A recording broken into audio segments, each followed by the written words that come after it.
ஒரு சன்னியாசி அவர் ஒரு நாள் ஒரு கனவு கண்டாராம். அந்த கனவில் அவர் சொர்க்கத்துக்கு போகிறார். அங்கே ஒரு பெரிய திருவிழா நடந்துக்கிட்டு இருக்குது. எங்கே பார்த்தாலும் அலங்கார வளைவுகள், வண்ணமயமான விளக்குகள், பாதைகள் பூரா மலர்கள், எல்லா கட்டடங்களும் ஒளிமயம். அவ்வளவு கோலாகலமாக பிரம்மாண்டமாக அந்த திருவிழா நடந்துக்கிட்டு இருக்குது. அது என்ன திருவிழாங்கிறது இந்த சன்னியாசிக்கு புரியல. அங்கே எதிரில் வந்துக்கிட்டு இருந்த ஒருத்தரை நிறுத்தி, என்ன விசேஷம் இங்கே அப்படின்னு விசாரிச்சாராம். உனக்கு தெரியாத விஷயம், இன்னைக்கு இறைவனுக்கு பிறந்த நாள், அதை தான் எல்லாரும் சேர்ந்து கொண்டாடுறோம். இதுக்காக பிரம்மாண்டமான ஊர்வலம் ஒன்று வரப்போகுது. இறைவனே அந்த ஊர்வலத்தில் கலந்துக்கிறார் அப்படின்னார் அவர்.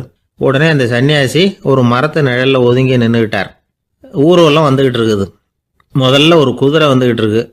அது மேலே ஒருத்தர் உட்காந்துருக்கிறார். அவருக்கு பின்னாடி நிறைய பேர் கூட்டமாக வந்துக்கிட்டு இருக்கிறாங்க. இவ்வளவு கூட்டம் இவர் பின்னாடி வருதே, யார் இவர் அப்படின்னு கேட்டார். ஒரு மதத்தின் பெயரை சொல்லி, இவர் அந்த மதத்தின் தலைவர், அவரை பின்பற்றுகிற மக்கள் கூட்டம் பின்னாடி வந்துக்கிட்டு இருக்குது அப்படின்னு விவரம் சொல்லியிருக்கிறாங்க. இவங்களுக்கு அடுத்தபடியாக இன்னொரு குதிரையில் ஒருத்தர் வந்துக்கிட்டு இருக்கிறார். அவருக்கு பின்னாடி ஏகப்பட்ட கூட்டம். இவர் யாருங்க அப்படின்னு கேட்டிருக்கார் சன்னியாசி. அங்கே இருக்கிறவங்க விவரம் சொல்லியிருக்கிறாங்க. இன்னொரு மதத்தின் பெயரை சொல்லி, இவர் அந்த மதத்தினுடைய தலைவர், அவர் வழியை பின்பற்றுகிறவர்கள் அவர் பின்னாடி கூட்டமாக வந்துக்கிட்டு இருக்கிறாங்க அப்படின்ட்டு இருக்காங்க. இப்படி ஒவ்வொருத்தராக குதிரை மேலே வந்துக்கிட்டே இருக்கிறாங்க. அவங்கள பின்பற்றியும் ஒவ்வொரு கூட்டம் வந்துக்கிட்டே இருக்குது. அந்த பெரிய ஊர்வலம் அது பாட்டுக்கு போய்கிட்டு இருக்குது. கடைசியாக அது முடிஞ்சது ரொம்ப நேரம் கழித்து. அதுக்கப்புறம் கொஞ்சம் நேரம் கழித்து ஒரு வயசான ஆள் குதிரை மேலே வந்துக்கிட்டு இருக்கிறார். ஆனால் அவருக்கு பின்னாடி யாருமே இல்லை. அவர் பரிதாபமாக தனியாக வந்துக்கிட்டு இருக்கிறார். அவர் அந்த ஊர்வலத்தை சேர்ந்தவரா இல்லையாங்கிறதே தெரியல. இவர் யார், இவர் ஏன் இப்படி தனியாக வந்துக்கிட்டு இருக்கிறார் அப்படின்னு கேட்டிருக்கார் அந்த சன்னியாசி. என்னது இப்படி கேட்குறீங்க? இவர் தான் கடவுள். இவருக்காக தான் இன்னைக்கு இந்த ஊர்வலமே நடக்குது. இவருக்கு தான் இன்னைக்கு பிறந்த நாள். முன்னாடி போகிற ஊர்வலம் பூரா இவருடைய பிறந்த நாளை கொண்டாடுறதுக்காக தான் அப்படின்ட்டுருக்காங்க. இதை கேட்டதும் அந்த சன்னியாசிக்கு திடுக்குன்னு தூக்கி போட்டிருக்கு. இது வரைக்கும் கனவு கண்டுகிட்டு இருந்தவர் முடிச்சுக்கிட்டார். அதுக்கப்புறம் தான் யோசித்து பார்த்துருக்கார். உண்மைதான், மக்கள் எல்லாரும் பக்தி மார்க்கத்தில் போகிறதா நினச்சிக்கிட்டு பாதை மாறி போயிட்டு இருக்கிறாங்க. கடவுளை பின்பற்றுவதாக நினைக்கிறாங்க பக்தர்கள். ஆனால் கடவுளுக்கு பின்னாடி யாருமே இல்லை. இன்னமும் இயல்பாக இதை பற்றி யோசித்து பார்த்தா, உண்மைக்கு பின்னாடி தான் நான் போய்கிட்டு இருக்கேன் அப்படின்னு நிறைய பேர் சொல்கிறாங்க. ஆனால் அந்த உண்மை அனாதையாக போய்கிட்டு இருக்குது. அப்படி ஆயிட்டுது உலகம். இந்த காலத்துலேயும் ஒரு ஊர்வலம், ஒரு பெரிய மனுஷருக்கு பிறந்த நாள் விழா. அவர் குதிரை மேலே ஏறி முன்னாடி போயிட்டு இருக்கிறார். அவருக்கு பின்னாடி ஒரு 100 பேர் தொண்டர்கள் அவங்க பாட்டுக்கு போகிறாங்க. எல்லாம் பணம் கொடுத்து ஏற்பாடு பண்ணவங்க. எல்லாம் பணம் வாங்கிட்டு பின்னாடி போயிட்டுருக்குறாங்க. கொஞ்சம் தூரம் நடந்ததும் கால் வலிக்க ஆரம்பிச்சுட்டுது. ஒவ்வொருத்தரும் அப்படியே ஒதுங்க ஆரம்பிச்சிட்டாங்க. அதான் முன்னாடியே பணம் கிடச்சிட்டுதே, இனிமேல் ஒதுங்கினா என்னன்னு ஒதுங்கிட்டாங்க. ஒரு கட்டத்தில் குதிரையில் போகிறவர் தற்செயலாக திரும்பி பார்க்குறாரு. பின்னாடி யாருமே இல்லை. எல்லோரும் ஓடி போட்டாங்க. ஒரே ஒரு ஆள் மட்டும் ரொம்ப விசுவாசமாக பின்னாடி நடந்து வந்துக்கிட்டு இருந்தான். ஏன்ப்பா நீ மட்டும் வந்துக்கிட்டு இருக்கிறியே, நீ வீட்டுக்கு போகலையான்னு கேட்டிருக்காரு அவர். நீங்கள் அந்த குதிரையையும் அதுக்குள்ள வாடகை பணத்தையும் கொடுத்துட்டீங்கன்னா நானும் போயிடுவேன் அப்படின்னு நானாம் இந்த ஆள்.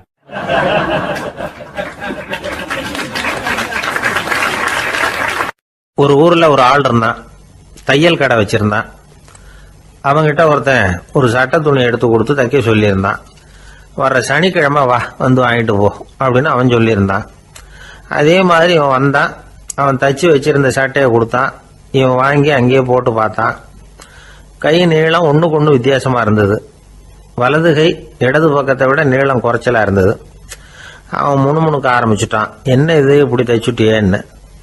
இதுக்கு அவன் சொன்னான், ஐயையோ இதுக்காகவா சங்கடப்படுறீங்க, வலது கையை மட்டும் கொஞ்சம் உள்ளே இழுத்தாப்புல வச்சுக்கிட்டீங்கன்னா சரியாக போகுது. மற்றபடி அந்த சட்டையில் உள்ள கலை அம்சத்தை கவனிங்க. எவ்வளோ அற்புதமாக தைச்சிருக்கேன் பாருங்க. ஒரு சின்ன குறைய இப்படிலாம் பொருட்படுத்த வேண்டியதில்லை. நான் சொன்னது மாதிரி கையை கொஞ்சம் உள்ளே இழுத்தது மாதிரி வச்சுக்கிட்டு நடந்து போங்க, ஜோராக இருக்கும் அப்படின்னா. அவனும் யோசிச்சு பார்த்தான். சரியான யோசனையாக தான் தோணுச்சு. கொஞ்சம் முயற்சி பண்ணி வலது கையை கொஞ்சம் உள்ளே இழுத்து சட்டை சரியாக இருக்கிறது மாதிரி பண்ணிக்கிட்டான். இப்போ மறுபடியும் ஒரு பிரச்சனை. வலது கையை உள்ளே இழுத்த மாதிரி அப்படியே வச்சுக்கிட்டதும் முதுகு பக்கம் கொஞ்சம் துணி தளர்த்தியாக தொங்குறது மாதிரி தெரிஞ்சுது. என்ன இது, முதுகு பக்கம் துணி குவிஞ்சுட்டுதே, தொங்குதே அப்படின்னா மறுபடியும் அடடா, இதுக்காகவா கவலைப்படுறீங்க? உடம்ப அதுக்கு தகுந்த மாதிரி கொஞ்சம் வளைச்சிக்கிட்டா சரியா போடுது. இதுக்காக அந்த அழகான தையலை பிரித்து அதில் உள்ள கலை அம்சத்தை கெடுக்கிறதுக்கு என் மனசு இடம் தரல. எவ்வளவுக்கு தளர்த்தியா இருக்கோ அவ்வளவுக்கு கொஞ்சம் உடம்ப வளைச்சி அப்படி குனிஞ்சது மாதிரி போங்க போதும் அப்படின்னா. அதுவும் நல்ல யோசனையாக தான் பட்டுது இவனுக்கு. சரின்னு சொல்லிவிட்டு புறப்பட்டான். தெருவில் இறங்கினான். கையை கொஞ்சம் உள்ளே இழுத்தான். உடம்ப கொஞ்சம் முன்னால் வளைச்சான். சட்டைக்கு தகுந்த மாதிரி உடம்ப பண்ணிக்கிட்டான். மெதுவாக நடந்து போகிறான். இப்போ எதிரில் இன்னொருத்தன் வரான். இவனை பார்க்குறான். இவன் போட்டிருக்கிற சட்டையை பார்க்குறான். ஆஹா, அற்புதம்ங்கிறான். சும்மா சொல்லக்கூடாது, ரொம்ப நல்லா இருக்கு. நிச்சயமா இது இந்த ஊர் மேல தெருவில் இருக்கிற ஒருத்தன் இருக்கானே, அவன் தைச்சதா தான் இருக்கணும் அப்படின்னா. இதை கேட்டதும் அவனுக்கு ஆச்சரியம். எப்படி அவ்வளவு கரெக்டா கண்டுபிடிச்சிங்க அப்படின்னு கேட்டிருக்கான். இதுக்கு அந்த வழிபோக்கன்னு சொன்னானா, அவன் ரொம்ப கெட்டிக்காரன். உங்களை மாதிரி உடம்பும் கையும் வளைஞ்சு போன ஒரு ஆசாமிக்கு அவனை தவிர வேற யாராலேயும் இவ்வளவு பொருத்தமான ஒரு சட்டையை தைக்க முடியாது அப்படின்னானா. பாருங்க, அவனுக்காக இவன் அனுசரிக்க போய் இவனோட நிலைமை எப்படி ஆயிடுது பாருங்க. இதே மாதிரி தான் சில சடங்குகளும் சம்பிரதாயங்களும் நம்மளை கோமாளி ஆக்கி விட்டுரும். எதுவா இருந்தாலும் அதுல அறிவுபூர்வமான அணுகுமுறை அவசியம். ஒரு நர்ஸ் அவசரமா ஓடி டாக்டர் கிட்ட சொல்லிச்சான், டாக்டர் ஒரு தப்பு நடந்து போச்சு. 10ஆம் நம்பர் பெட்ல இருக்கிற பேஷண்ட்டுக்கு காலில் ஆபரேஷன் பண்றதுக்கு பதிலாக கையில் ஆபரேஷன் பண்ணி விட்டீங்க. கை ஆபரேஷன் பண்ணிக்க வேண்டிய ஆள் 7ஆம் நம்பர் பெட்ல இருக்கார் அப்படின்னு தான். அதுக்கு ஒரு பதட்டப்படாம சொன்னாராம், பரவாயில்ல இவரை தூக்கி 7ஆம் நம்பர் பெட்ல போட்டுரு அப்படின்னாராம்.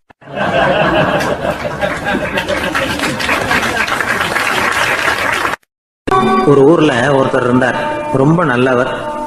யாருக்காவது ஏதாவது கொடுத்துக்கிட்டே இருப்பார். கொடையாளி. தினமும் யாராவது ஒருத்தருக்கு ஏதாவது கொடுக்கலன்னா அவருக்கு தூக்கம் வராது. அப்படி ஒரு பழக்கம். அது மட்டும் இல்ல, அவர் கொடுக்கறது அடுத்தவங்களுக்கு தெரியாது. அவ்வளவு ரகசியமா அதை கொடுப்பார்.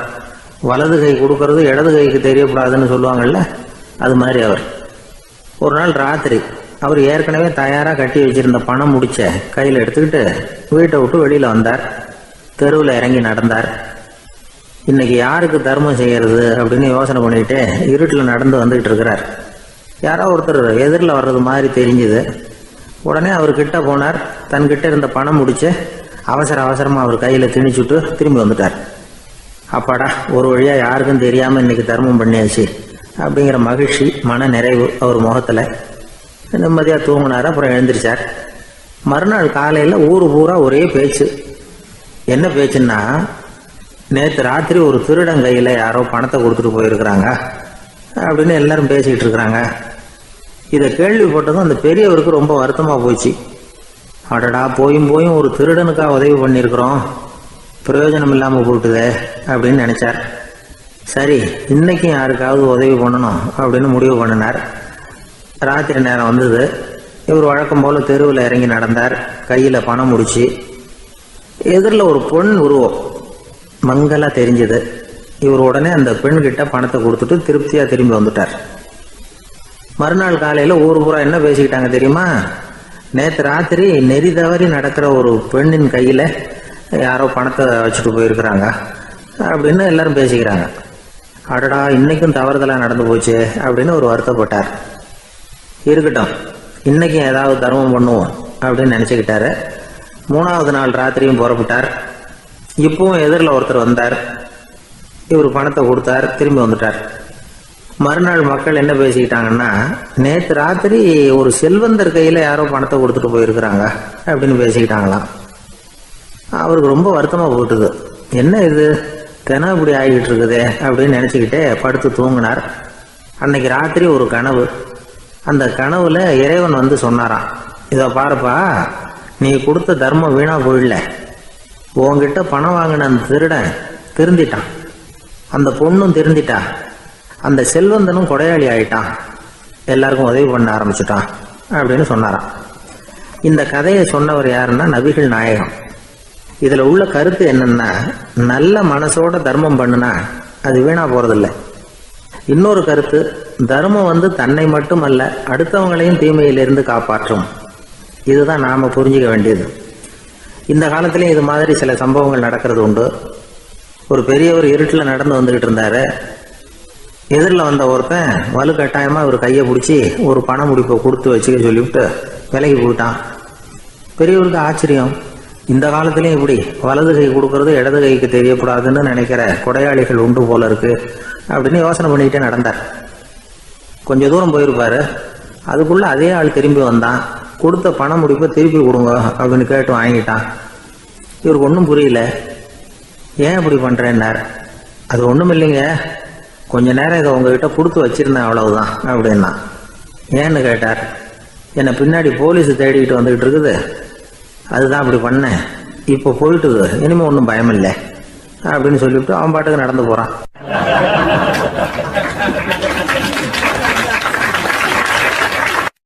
தான் மட்டும் வாழ்ந்தா போதும் அப்படின்னு நினைக்கிறவங்க உண்டு. தானும் வாழணும், அடுத்தவங்களும் வாழணும் அப்படின்னு நினைக்கிறவங்களும் உண்டு. முதல்ல சொன்ன வகையை சேர்ந்த மனிதர்கள் எப்படி தெரியுமா? எப்படியாவது தான் மட்டும் வாழ்ந்தால் போதுங்கிற நினைப்பு தான் எப்பவும் அவங்களுக்கு இருக்கும். தங்களுடைய வளர்ச்சிக்கு எது தடையா இருந்தாலும் சரி, யார் தடையா இருந்தாலும் சரி, அதை அழிச்சுட்டு தான் மறுவேலை பார்ப்பாங்க. அவங்கெல்லாம் பாவ காரியங்களுக்கு தயங்குறதே இல்லை. அப்படிப்பட்ட வாழ்க்கை அவங்களுக்கே இடைஞ்சல அமைஞ்சு விடுறது உண்டு. அதை விளக்கறதுக்கு ஒரு கதையும் உண்டு. ஒரு ஊர்ல அப்படிப்பட்ட ஆள் ஒருத்தன் இருந்திருக்கான். நிறைய பாவங்களை செஞ்சவன். அதன் காரணமா நரகப்படுகொழியில விழுந்துட்டான். நரகப்படுகொழிங்கிறது ஒரு பெரிய கிணறு மாதிரி. ஏற்கனவே பாவம் செஞ்சவங்க நிறைய பேர் அதில் விழுந்து கிடக்குறாங்க. உள்ள ஏகப்பட்ட சத்தம், எல்லாம் அந்த பாவாத்மாக்கள் போடுற சத்தம். இப்போ விழுந்தானே இவனும் சத்தம் போட்டான். இவன் போடுற சத்தம் கொஞ்சம் அதிகமா கேட்டுது. இந்த கிணத்துக்கு பக்கத்துல புத்தர் உட்கார்ந்துருக்கிறார். அவர் காதுல இவன் போடுற சத்தம் விழுந்தது. உடனே அந்த கிணத்தடிக்கு போனார். குனிஞ்சு பார்த்தார். சாமி என்னை காப்பாத்துங்க அப்படின்னு கத்தனான் இவன். புத்தர் அவனை கொஞ்சம் கவனிச்சு பார்த்தார். மனித சமுதாயத்துக்கு அவன் என்னென்ன கெடுதல் பண்ணியிருக்கிறாங்கிற விவரம்லாம் அவர் மனக்கண்ணில் தெரிஞ்சது. அவருக்கு எல்லாம் புரிஞ்சு போச்சு. இருந்தாலும் அவனை காப்பாத்துறதுக்கு ஏதாவது வழி உண்டா அப்படின்னு யோசிச்சார். அவன் தன்னுடைய வாழ்நாளில் ஏதாவது நல்லது செஞ்சிருக்கானா அப்படின்னு பார்த்தார். ஒரே ஒரு சமயம் அவன் தன்னுடைய காலடியில மிதிபட இருந்த சிலந்தியை மிதிக்காமல் தாண்டி போயிருக்கிறான். இந்த ஒரு காரியத்துக்காக அவனை கரையேற்ற முடியுமா அப்படின்னு நினைச்சார். அவ்வளவுதான். உடனே அவர் கையில ஒரு சிலந்தி வந்து உட்கார்ந்துதான். அதுகிட்ட இருந்து நூல் இழை வெளிவர ஆரம்பிச்சது. அந்த நூல் இழை கிணற்று ஆழம் வரைக்கும் அப்படியே நீண்டுகிட்டே போச்சான். புத்தர் பார்த்தார். இந்த நூலை பிடிச்சிக்கிட்டு மேலே ஏறி வா அப்படின்னார். என்னங்க சொல்றீங்க, இந்த சிலந்தி நூல் என்ன தாங்குமான்னு கத்தனான். எல்லாம் தாங்கும், அதை பிடிச்சிக்கிட்டு ஏறி வா அப்படின்னார். சந்தேகத்தோடவே அவன் அந்த நூல் இழைய பிடிச்சி இழுத்து பார்த்தா ரொம்ப வலுவா இருந்தது. அவனுக்கு ஆச்சரியம். அதை பிடிச்சிக்கிட்டே மெதுவா மேலே ஏறி வர ஆரம்பிச்சுட்டான். பாதி தூரம் ஏறி வந்திருப்பான். அப்போ அவன் காலுக்கு கீழே ஏதோ சத்தம். என்னன்னு குனிஞ்சு பார்க்கறான். கீழே கிடந்தவங்க சில பேரும் அந்த நூலை பிடிச்சி மேலே வந்துகிட்டு இருக்கிறாங்க. இவனுக்கு கோபம் வந்துட்டுது. தன்னுடைய இடுப்புல வச்சிருந்த கத்தியை எடுத்து தன்னுடைய காலுக்கு கீழே நூல் இழையை அப்படியே வெட்டி விட்டுட்டான். இனிமே நாம மட்டும்தான் மேலே ஏறி வந்துடணும் அப்படின்னு நினைச்சுக்கிட்டான். ஆனா நடந்தது என்ன தெரியுமா? மொத்த நூல் இழையும் அப்படியே அருந்து கீழே விழுந்துட்டுது. அவனும் பொத்துன்னு கீழே விழுந்துட்டான். மறுபடியும் கத்த ஆரம்பிச்சுட்டான். ஏற்கனவே அவன் செஞ்சிருந்த ஒரு சிறு கருணை அந்த நூல் இழைக்கு உறுதியை கொடுத்தது. இப்போ அவன் செஞ்ச பாவம் அந்த நூல் இழைய வலுவிழக்க செஞ்சுட்டுது. அடுத்தவங்களும் வாழணுங்கிற எண்ணம் அவனுக்கு இருந்திருந்தா இப்போ அவனும் கரையேறி வந்திருப்பான், மற்றவங்களும் சௌக்கியமா வந்து சேர்ந்திருப்பாங்க. அதனால நாமும் வாழணும், அடுத்தவங்களும் வாழணும் அப்படின்னு நினைக்கிறவன் வாழ்க்கையில சீக்கிரம் முன்னுக்கு வந்துடுவான். ஒருத்தன் ஒரு டாக்டர் கிட்ட போனான். மருந்து வாங்கினான். வாங்கி கொண்டாந்து பேசாம வச்சுட்டான், சாப்பிடல. அப்புறம் எதுக்காகப்பா போய் அவர்கிட்ட மருந்து வாங்கினேன் அப்படின்னு கேட்டாங்க. டாக்டர் வாழணும் இல்லையா, அதனாலதான் அப்படின்னா. அவர் கொடுத்த மருந்தை நீ ஏன் சாப்பிடல அப்புறம் அப்படின்னு கேட்டாங்க. நான் வாழணும் இல்லையா, அதுக்காக தான் அப்படின்னா.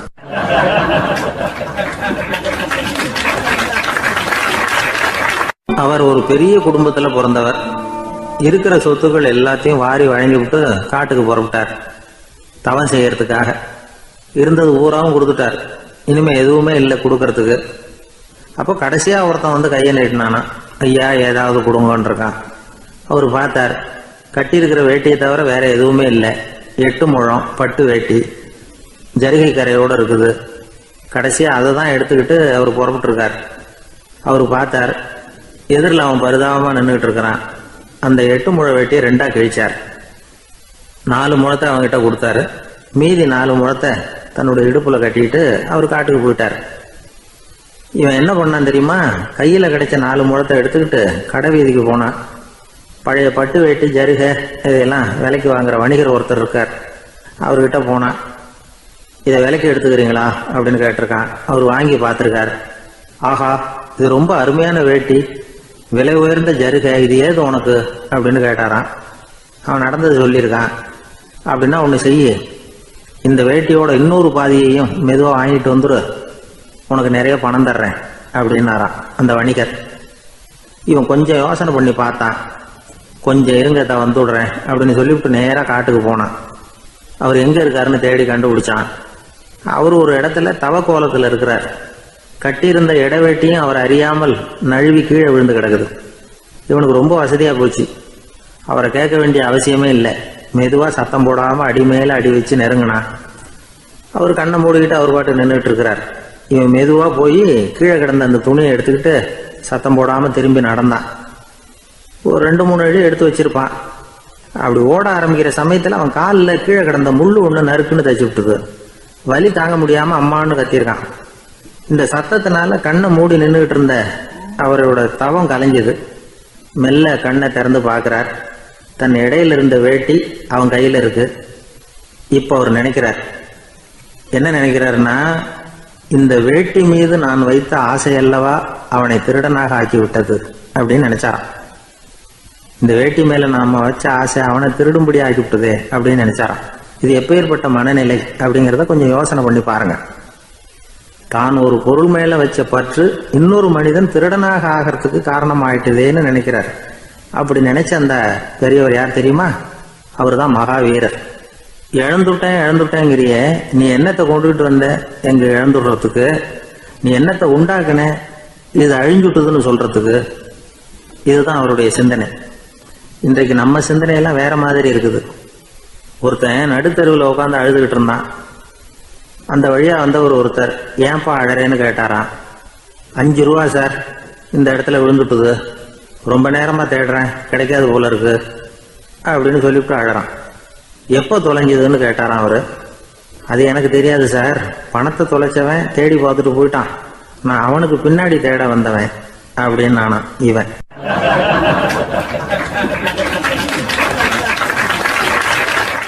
ஒரு ஊர்ல ஒரு ஆள் இருந்தான். அவன் ஒரு நாள் கோயிலுக்கு போனான். கடவுள்கிட்ட வேண்டிக்கிட்டான், எனக்கு ஒரு 1,00,000 ரூபா நீ கொடுத்தா நான் உன் சன்னதியில் ஒரு தேங்காய் உடைக்கிறேன் அப்படின்னு வேண்டிக்கிட்டான். கடவுள் பார்த்தார். உடனே அவன் கண் முன்னாடி தோன்றினார். இந்தா நீ கேட்ட 1,00,000 ரூபாய் அப்படின்னு சொல்லி அவன் கையில் பணத்தை கொடுத்துட்டு மறைஞ்சிட்டார். இவனால் நம்பவே முடியல. இவ்வளவு சுலபமாக கிடைக்கும்னு தெரிஞ்சிருந்தா அனாவசியமாக ஒரு தேங்காய் உடைக்கிறேன்னு வேண்டியிருக்க வேண்டியது இல்லையே அப்படின்னு நினச்சான். இருந்தாலும் வேண்டுதலை நிறைவேற்ற வேண்டியது கடமை. அதுக்காக என்ன பண்ணால், பக்கத்தில் ஒரு கடைக்கு போனான். ஒரு தேங்காயை கையில் எடுத்தான். இது என்ன விலைன்னு கேட்டான். 5 ரூபான்னார் கடையில் இருந்தவர். அதிகமாக இருக்குதே விலைன்னா. அப்படின்னா ஒன்று செய்யுங்க, அடுத்த ஊருக்கு போங்க, அங்கே தென்னந்தோப்பு அதிகம், அதனால் அங்கே இதை விட குறைஞ்ச விலைக்கு கிடைக்கும் அப்படின்னார். சரின்னு அடுத்த ஊருக்கு கிளம்புனான். அங்கே போய் விசாரித்தான். ஒரு தேங்காய் 3 ரூபாய் விலைன்னாங்க. இதுவும் அதிகமாக தெரியுதேன்னா. அப்படின்னா ஒன்று செய்ய, அதோ அந்த ஆற்று ஓரமாக ஒரு தென்னை மரம் இருக்கு பார், அதில் நீயே ஏறி பறிச்சுக்கோ, ஒரு தேங்காய்க்கு 1 ரூபா கொடுத்தா போதும் அப்படின்னார் அந்த தோப்புக்கு சொந்தக்காரர். இவனுக்கு மரம் ஏற தெரியாது, இருந்தாலும் ஆசை யார விட்டுது, விலை சல்லிசாக இருக்குதே. ஆற்று ஓரம் போனால் தட்டு தடுமாறி அந்த மரத்தில் ஏறினா அந்த தென்னை மரம் வளைஞ்சி ஆற்று பக்கம் போய் அப்புறம் நிமிர்ந்து இருந்தது. அதாவது மரத்தின் உச்சி சரியாக ஆற்றுக்கு நடுவில் இருந்தது. ஆற்றுல வெள்ளம் கரை புரண்டு ஓடிக்கிட்டு இருக்கு. இவன் கடவுள் கொடுத்த 1,00,000 ரூபாயை மடியில் வச்சு இறுக்கி கட்டிக்கிட்டான். உச்சிக்கு போய் காய் பறிக்கிற சமயத்தில் காற்றும் மழையும் பலமாக கலந்து அடிக்க ஆரம்பிச்சுட்டுது. கால் வழுக்கி விட்டுட்டுது. இவன் சடார்னு ஒரு தென்னை மட்டையை பிடிச்சிக்கிட்டு தொங்க ஆரம்பிச்சிட்டான். கீழே பயங்கரமான வெள்ளம், மடியில் 1,00,000 ரூபா பணம், என்ன செய்கிறதுன்னு தவிக்கிறான். இந்த சமயம் கரையில் ஒரு யானை பாகன் யானையை குளிப்பாட்டிக்கிட்டு இருக்கிறான். அது அவன் கண்ணில் பட்டுது. ஐயா ஒரு உதவின்னு கத்துனான். அவன் என்ன செய்யணும்னு கேட்டான். உன் யானையை மெதுவாக இங்கே அழைச்சிட்டு வா, எனக்கு நேராக கீழே நிறுத்து, என் காலை பிடிச்சி மெதுவாக கீழே இறக்கி விட்டுரு, என் மடியில் இருக்கிற பணத்தில் உனக்கு 10,000 ரூபா தரேன் அப்படின்னா. அவன் பார்த்தான், காலை கையை பிடிச்சா கூட எவனும் இந்த காலத்தில் 10 ரூபாய்க்கு மேலே தரமாட்டேங்கிறான், இவன் காலை பிடிச்சா 10,000 தர்றேங்கிறான் அப்படின்னு யோசனை பண்ணால் உடனே யானையை கொண்டுட்டு போனான். அவனுக்கு நேராக கீழே நிறுத்தினான். அவன் காலை பிடிச்சான், அவ்வளவுதான். அந்த நேரம் பார்த்து யானை மெதுவாக நடந்து அப்பால் போட்டுது. இப்போ யானை பாகன் அவன் காலை கெட்டியாக பிடிச்சிக்கிட்டு தூங்குறான். பரிதாபமாக மேலே பார்க்குறான், அவன் மட்டையை பிடிச்சிக்கிட்டு தூங்குறான். இப்போ யானை பாகன் சொல்கிறான், தம்பி மட்டையை விட்டுறாத, கெட்டியாக பிடிச்சிக்கோ, நான் உனக்கு 10,000 ரூபா தரேன், இதோ மடியில் தான் வச்சுருக்கேன்னா. மேலே தொங்குறவனுக்கு இந்த நிலைமையிலேயும் ஒரு சந்தோஷம், மேற்கொண்டு ஒரு 10,000 ரூபா நமக்கு கிடைக்கும் போல இருக்கே அப்படின்னு. இந்த சமயத்தில் ஒருத்தன் ஒட்டகத்தை ஓட்டிகிட்டு வந்தான் அந்த பக்கமாக குளிப்பாட்டுறதுக்கு. யானை பாகம் பார்த்துட்டான், ஐயா ஒட்டகக்காரரே, அதை இங்கே கொண்டுட்டு வா, எங்கள் காலை பிடிச்சி பத்திரமா இறக்கி விடு, நாங்கள் பணம் கொடுக்குறோம்னா. அவனும் பணத்துக்கு ஆசைப்பட்டு வந்தான். அவன் காலை பிடிக்கிற சமயம் ஒட்டகமும் நழுவி போட்டுது. இப்போ 3 பேருமே வரிசையாக தொங்குறாங்க. ஒட்டகக்காரன் கத்துறான், தம்பி மட்டையை விட்டுறாத, கெட்டியாக பிடிச்சிக்கோ, நான் என் மடியில் இருக்கிற 5,000 உனக்கு தந்துடுறேன்னா. மேலே தொங்குறவனுக்கு இன்னமும் சந்தோஷம், இவனும் பணம் தர்றேங்கிறான் அப்படின்னா இன்றைக்கி நமக்கு மொத்த பண வரவு எவ்வளவு அப்படின்னு ஒவ்வொன்றா கூட்டி பார்க்க ஆரம்பித்தான். மனக்கணக்கு சரியாக வரல, அதனால் அப்படியே விரலை விட்டு எண்ண ஆரம்பித்தான். அவ்வளவுதான், மட்டையை விட்டுட்டு கை நழுவி வந்துட்டுது. 3 பேரும் பொத்துன்னு ஆற்றுல விழுந்தாங்க. படாத பாடுபட்டு தட்டு தடுமாறி கரைக்கு வந்து சேர்ந்தாங்க. 3 பேர் மடியில் இருந்த பணமும் ஆற்றோட போட்டுது. பேராசை பெருநஷ்டம் அப்படின்னு ஒரு பழமொழி இருக்குல்ல, அதை விளக்கறதுக்காக சொல்லப்பட்ட கதை இது. இந்த காலத்தில் ஒருத்தர் ஒரு நீச்சல் குளத்தில் நீச்சல் அடிச்சுக்கிட்டு இருக்கிறார். காவலுக்கு இருந்தவர் அதை கவனிச்சுட்டார். கரையிலேருந்து சத்தம் போட்டாராம், இதோ பாருங்க, இங்கே ராத்திரி 8 மணிக்கு மேலே நீச்சல் அடிக்கிறது சட்டப்படி குற்றம், அதுக்கு அனுமதி கிடையாது, தெரியாதா உங்களுக்கு அப்படின்னாராம். இதுக்கு அவர், ஐயோ நான் நீச்சல் அடிக்க வந்தவன் இல்லைங்க, சும்மா சுற்றி பார்க்க வந்தவன், தடுமாறி குளத்தில் விழுந்துட்டேன், நீச்சல் தெரியாது, அதனால் தத்தளிச்சுக்கிட்டு இருக்கிறேன் அப்படின்னு கத்துனாராம். கரையில் இருந்தவர் பார்த்தார், ஓ அப்படின்னா சரி, அதுக்கு ஒன்றும் தடை இல்லை அப்படின்னு சொல்லிவிட்டு அவர் பாட்டு நடந்து போயிட்டாராம்.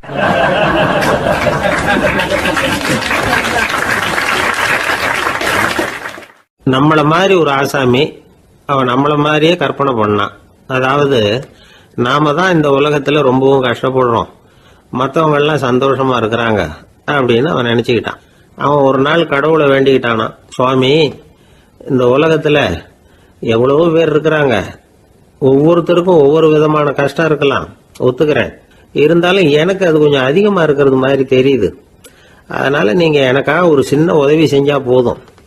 அது வேற ஒண்ணும் இல்லை, என்கிட்ட இருக்கிற துயரங்களை இன்னொருத்தர் யாருகிட்டயாவது கொடுத்துருங்க, அவர்கிட்ட இருக்கிற துயரங்களை என்கிட்ட மாத்தி கொடுத்துருங்க, ஒரு மியூச்சுவல் டிரான்ஸ்ஃபர், அவ்வளவுதான், அப்படி பண்ணிவிட்டா போதும் அப்படின்னு வேண்டிக்கிட்டானான்.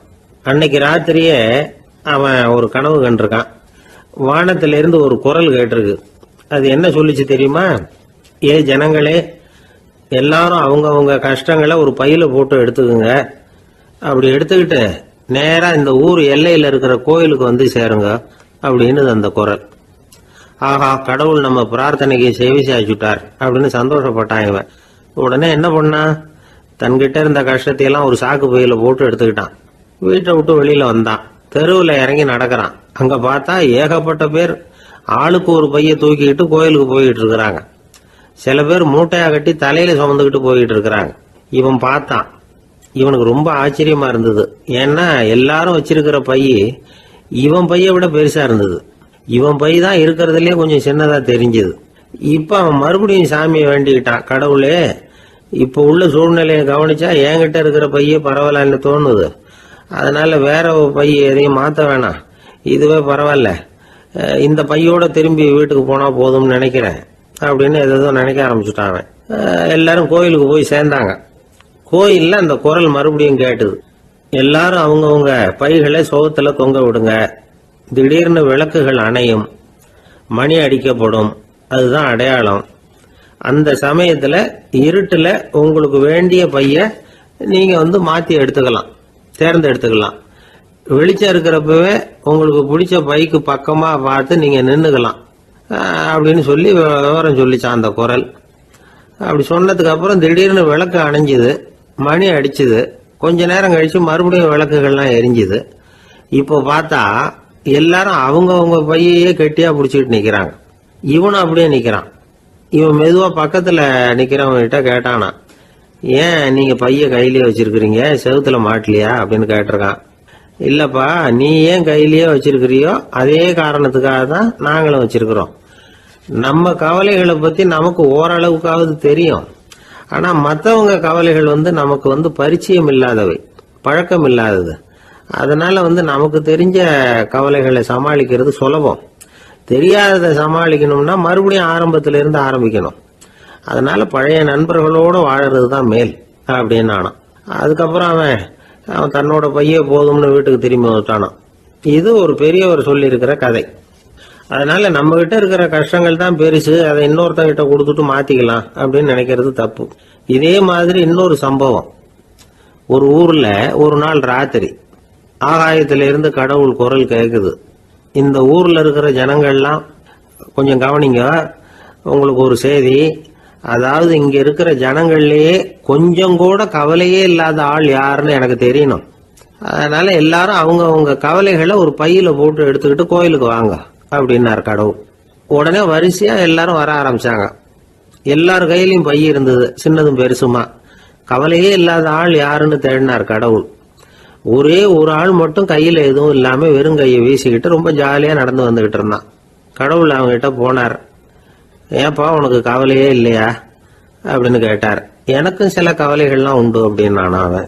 எங்க அதெல்லாம்னு கேட்டிருக்காரு கடவுள். பின்னாடி லாரியில வந்துகிட்டு இருக்கு அப்படின்னு அவன்.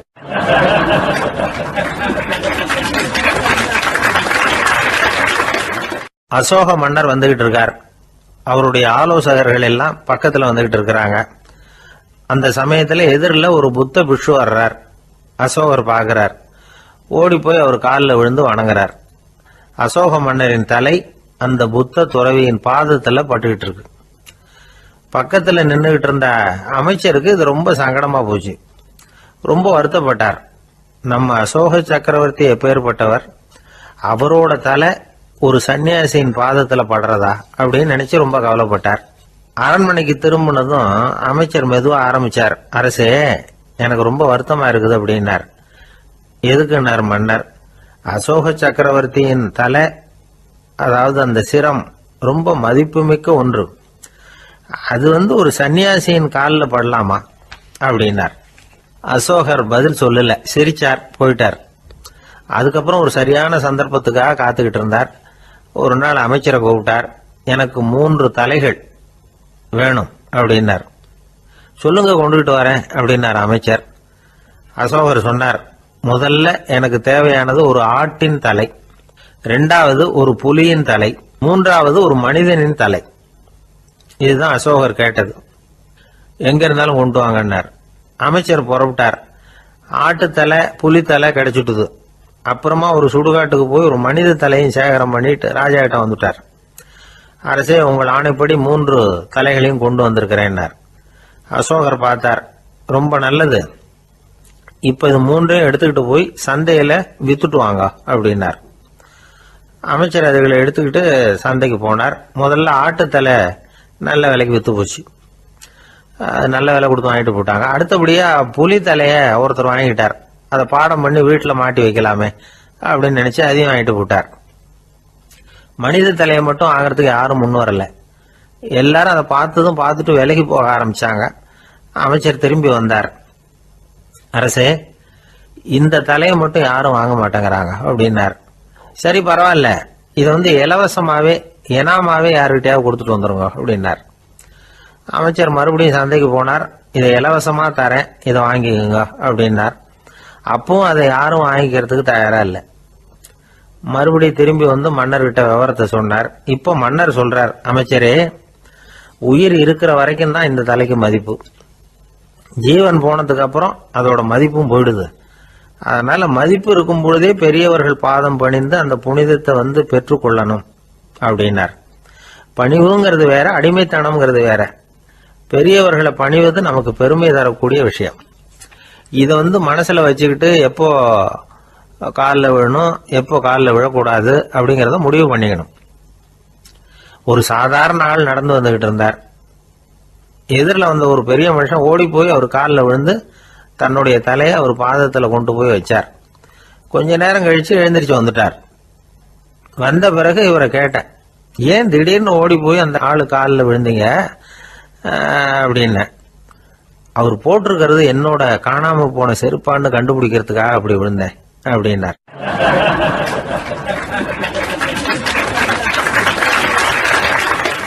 ஒரு காட்டுல ஒரு நரி இருந்தது. ஒரு நாள் காலை நேரம் அது தன்னுடைய இருப்பிடத்திலிருந்து வெளியில வந்தது. கொஞ்ச தூரம் நடந்து வந்தது. அப்பதான் அது தன்னோட நிழலை கவனிச்சு பார்த்தா அது ரொம்ப நீளமா பெருசா இருக்குது. காலை நேரத்துல நிழல் அப்படித்தானே இருக்கும். ஆனா அந்த நரிக்கு அந்த விஷயம் தெரியல. தன்னுடைய நீண்ட பெரிய நிழலை பார்த்து ஆச்சரியப்பட்டது. ஆஹா, நாம இவ்வளவு பெருசாவா இருக்கிறோம் அப்படின்னா என்னுடைய காலை சாப்பாட்டுக்கு ஒரு யானை இல்லைன்னா ஒரு ஒட்டகம் கிடைச்சாதான் சரியா இருக்கும் போல இருக்கு அப்படின்னு முடிவு பண்ணிக்கிட்டது. உடனே ஒரு யானை அல்லது ஒட்டகத்தை தேடி அலைஞ்சது, எங்க கிடைக்கும்னு. கிடைக்கவே இல்லை. மத்தியானம் 12 மணி ஆயிட்டுது. பசியோட அலையுது. இப்ப தன்னோட நிழலை பார்த்தது. அது மத்தியான நிழல் எப்படி இருக்கும்? அது ரொம்பவும் குறுகி போய் தெரிஞ்சுது. உடனே அந்த நரி என்ன நினைச்சுக்கிட்டு தான் தெரியுமா? காலை ஆகாரம் சாப்பிடாததுனால நம்ம உடம்பு இப்படி அழிச்சு போட்டுதே அப்படின்னு நினைச்சுக்கிட்டு தான். கொஞ்ச நேரம் கழிச்சு மறுபடியும் தன்னுடைய நிழலை பார்க்குது. அது இன்னமும் குறுகி போய் காலடியிலேயே வந்துட்டுது. அதுக்கு பயமா போயிடுது. ஐயோ, இன்னும் கொஞ்ச நேரத்துல நாம இறந்துருவோம் போல இருக்க. இப்ப என்ன செய்யறது? இந்த சமயத்துல ஒரு எறும்பு கிடைச்சா கூட போதும், அதை நம்ம காலை ஆகாரமா நினைச்சு சாப்பிட்டுள்ளாமே அப்படின்னு நினைச்சுதான். நம்முடைய நிழல் கூட நம்மள மாதிரியே தான் அடிக்கடி மாறிக்கிட்டே தான் இருக்குது. அது எப்பவும் ஒரே மாதிரி இருக்கிறது இல்ல. மனிதனுக்கு ஏற்படுகிற தன்முனைப்பு இருக்கு பாருங்க, ஈகோ, அது கூட ஒரு நிழல் மாதிரி தானா. அப்படி நினைக்க ஆரம்பிச்சுட்டா அதனால ஏதும் பிரச்சனை வராதான். தன்முனைப்பை நிழல் போலவே ஏற்றுக்கொள்ளுங்கள் அப்படிங்கிறது பெரியவங்க கருத்து. ஒரு காரியத்தை வெற்றிகரமா நல்ல விதமா செஞ்சு முடிக்கிறோம்னு வச்சுக்கோங்க. அந்த சமயத்துல ஒரு வித நுட்பமான தற்பெருமை நமக்குள்ள உண்டாகுது. இது இயற்கையானது, அதனால இது மேல பற்று வைக்கக்கூடாது. அப்படி வைக்க ஆரம்பிச்சுட்டா அந்த தற்பெருமை ஒரு நிரந்தர விருந்தாளியா நம்ம கிட்ட தங்கிக்கும். நம்ம நிழல் எப்படின்னு பாருங்க. நாம நடக்கும் பொழுது நம்ம பின்னாடியே வரும். தன்முனைப்பையும் அப்படியே நினைச்சுக்குங்க. நிழல் யாருக்கும் எந்த பிரச்சனையையும் உண்டாக்குறது இல்லை. ஆனா அந்த நிழலை கண்டே நாம பயப்பட ஆரம்பிச்சுட்டா நாம எதுலையும் வெற்றி காண முடியாது. நிழலோட சண்டை போடக்கூடாது. அது மாதிரி தன்முனைப்போடவும் நாம சண்டை போட வேண்டியதில்லை. இல்லாத ஒன்றோடு சண்டை போடுறது எப்படின்னா அது இருட்டோட சண்டை போடுறது மாதிரி. நாம நிழல் கிடையாது. நம்ம கிட்ட இருக்கிற தன்முனைப்பு ஒரு நிழல். நம்ம நிழலையும் நமக்கு சமமா பாக்குறோம் பாருங்க, அங்கதான் சிக்கலே ஆரம்பம். இப்போ நாம நடந்து போய்கிட்டு இருக்கிறோம். நம்ம நிழல் தரையில விழுது. யாரோ ஒருத்தர் நம்ம நிழல் மேல காலை வச்சு நடந்து போறார். உடனே அவர்கிட்ட சண்டைக்கா போறோம், ஏண்டா என் நிழலை மிதிச்ச அப்படின்னு. நமக்கு தெரியும் அது நிழல் தாங்கிறது. அவர் உங்க மேல நடக்கல, உங்களுடைய நிழல் மேலதான் நடக்கிறார். அது மாதிரி உங்க தன்முனைப்பின் மேல யாராவது நடந்தா உங்களை அவமானப்படுத்துறதா நினைக்கிறீங்க. காரணம் நாமளும் நம்ம தன்முனைப்பும் ஒண்ணுங்கிற நினைப்பு தான் காரணம். மற்றபடி வேற ஒண்ணும் கிடையாது. நம்ம நிழல் மேல நடக்கிறவர் நம்மளை காயப்படுத்துறது இல்லை. தன்முனைப்பு வேண்டாத ஒன்னாவும் பார்க்க வேண்டியதில்லை. அது இயற்கை. நிழலை உங்க முன்னாடி வைக்க வேணாம், அது உங்க பின்னாடியே இருக்கட்டும்.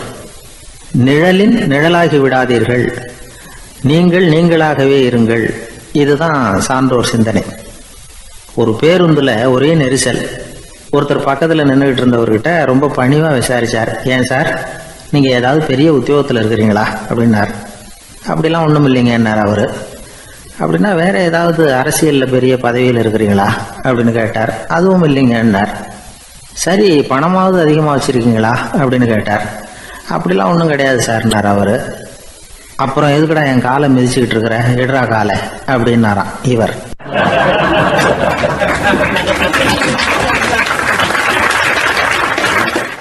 கடற்கரை ஓரமா ஒரு பெரியவர் கையால மணலை கீறிக்கிட்டே உட்காந்துருக்கிறார். என்னத்தையும் தேடிட்டு இருக்கிறது மாதிரி தெரிஞ்சது.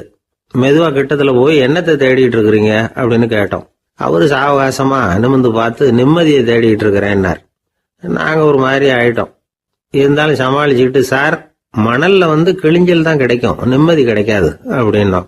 சரி, இன்னைக்கு வசமா நம்ம கிட்ட ஒரு ஆள் மாட்டிக்கிட்டார் அப்படின்னு நினைச்சு அவர் பக்கமா போய் உட்காந்துக்கிட்டு கதை சொல்ல ஆரம்பிச்சிட்டோம். ஒரு பெரிய மன்னர் இருந்தார். அவருக்கு எல்லா வசதியும் இருந்தது. இருந்தாலும் ஒரே ஒரு குறை.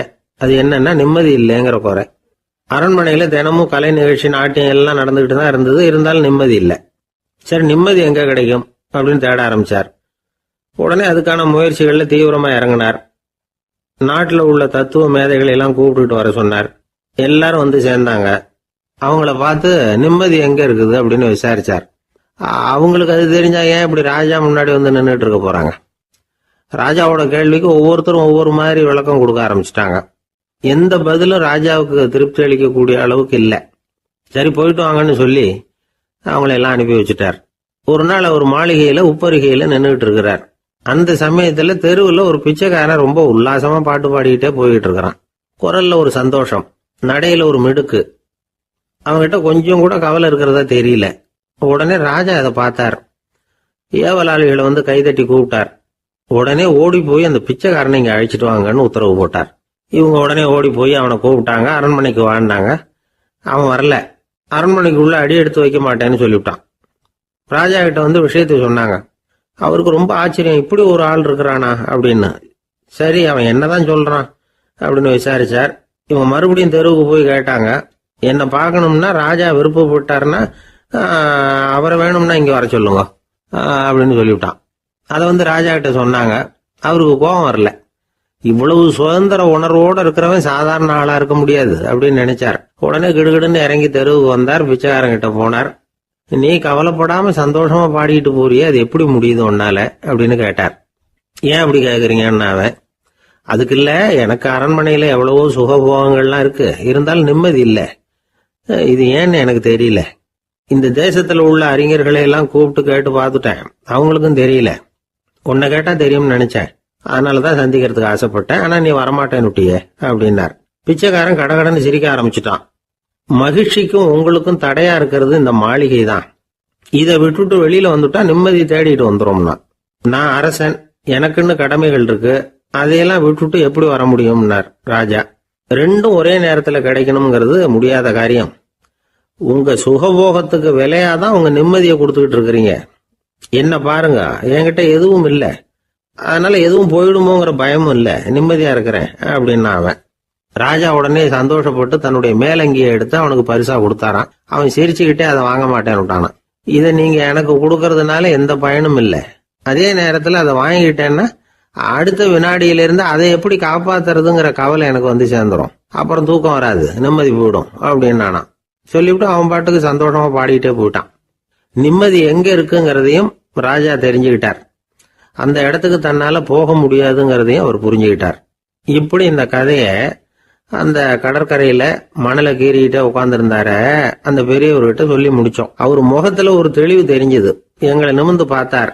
ரொம்ப நன்றிங்க, இப்ப எனக்கு தெரிஞ்சு போச்சு, நிம்மதி வேணும்னா அதுக்கு என்ன பண்ணணும்னு இப்ப நல்லா புரிஞ்சுக்கிட்டேன் அப்படின்னார். என்ன புரிஞ்சுக்கிட்டீங்கன்னு கேட்டோம்.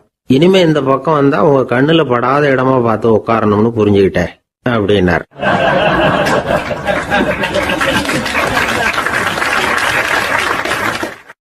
ஒரு சன்னியாசி, அவரு ஒரு நாள் ஒரு கனவு கண்டாராம். அந்த கனவுல அவர் சொர்க்கத்துக்கு போறார். அங்க ஒரு பெரிய திருவிழா நடந்துகிட்டு இருக்குது. எங்க பார்த்தாலும் அலங்கார வளைவுகள், வண்ணமயமான விளக்குகள், பாதைகள் பூரா மலர்கள், எல்லா கட்டடங்களும் ஒளிமயம். அவ்வளவு கோலாகலமா பிரம்மாண்டமா அந்த திருவிழா நடந்துகிட்டு இருக்குது. அது என்ன திருவிழாங்கிறது இந்த சன்னியாசிக்கு புரியல.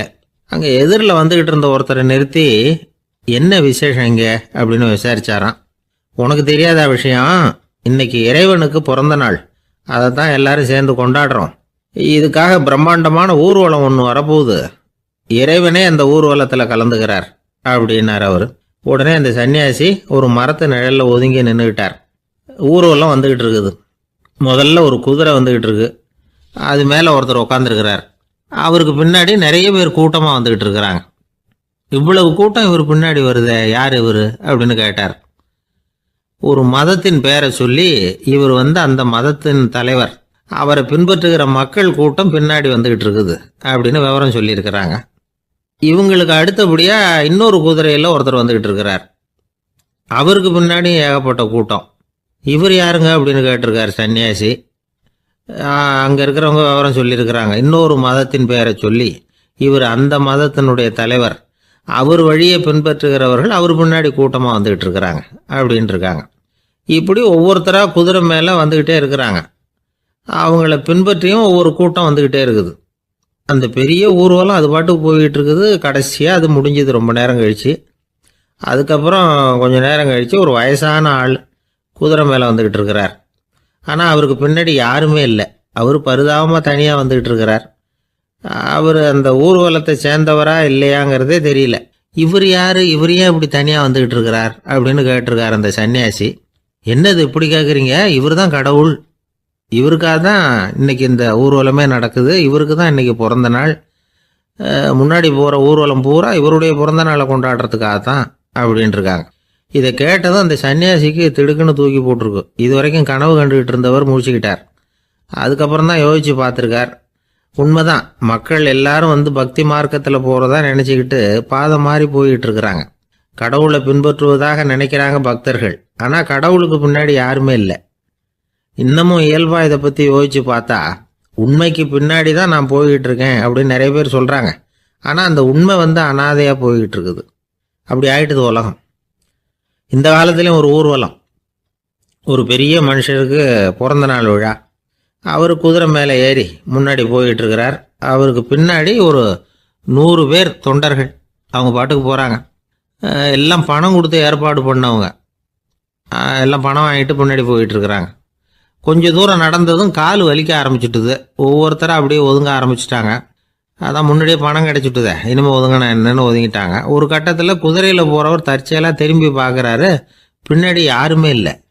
எல்லாரும் ஓடி போயிட்டாங்க. ஒரே ஒரு ஆள் மட்டும் ரொம்ப விசுவாசமாக பின்னாடி நடந்து வந்துக்கிட்டு இருந்தான். ஏன்ப்பா நீ மட்டும் வந்துக்கிட்டு இருக்கிறியே, நீ வீட்டுக்கு போகலையான்னு கேட்டிருக்காரு அவர். நீங்கள் அந்த குதிரையையும் அதுக்குள்ள வாடகை பணத்தையும் கொடுத்துட்டீங்கன்னா நானும் போயிடுவேன் அப்படின்னு நானும் இந்த ஆள்.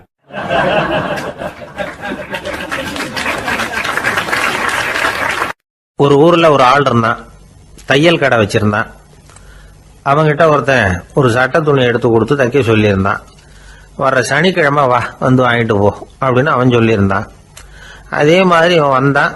அவன் தச்சு வச்சிருந்த சட்டையை கொடுத்தான். இவன் வாங்கி அங்கேயே போட்டு பார்த்தான். கை நீளம் ஒன்றுக்கு ஒன்று வித்தியாசமாக இருந்தது. வலது கை இடது பக்கத்தை விட நீளம் குறைச்சலாக இருந்தது. அவன் முணுமுணுக்க ஆரம்பிச்சுட்டான். என்ன இது இப்படி தைச்சுட்டியேன்னு. இதுக்கு அவன் சொன்னான், ஐயையோ இதுக்காகவா சங்கடப்படுறீங்க? வலது கையை மட்டும் கொஞ்சம் உள்ள இழுத்தாப்புல வச்சுக்கிட்டீங்கன்னா சரியா போகுது. மற்றபடி அந்த சட்டையில் உள்ள கலை அம்சத்தை கவனிங்க. எவ்வளோ அற்புதமாக தைச்சிருக்கேன் பாருங்க.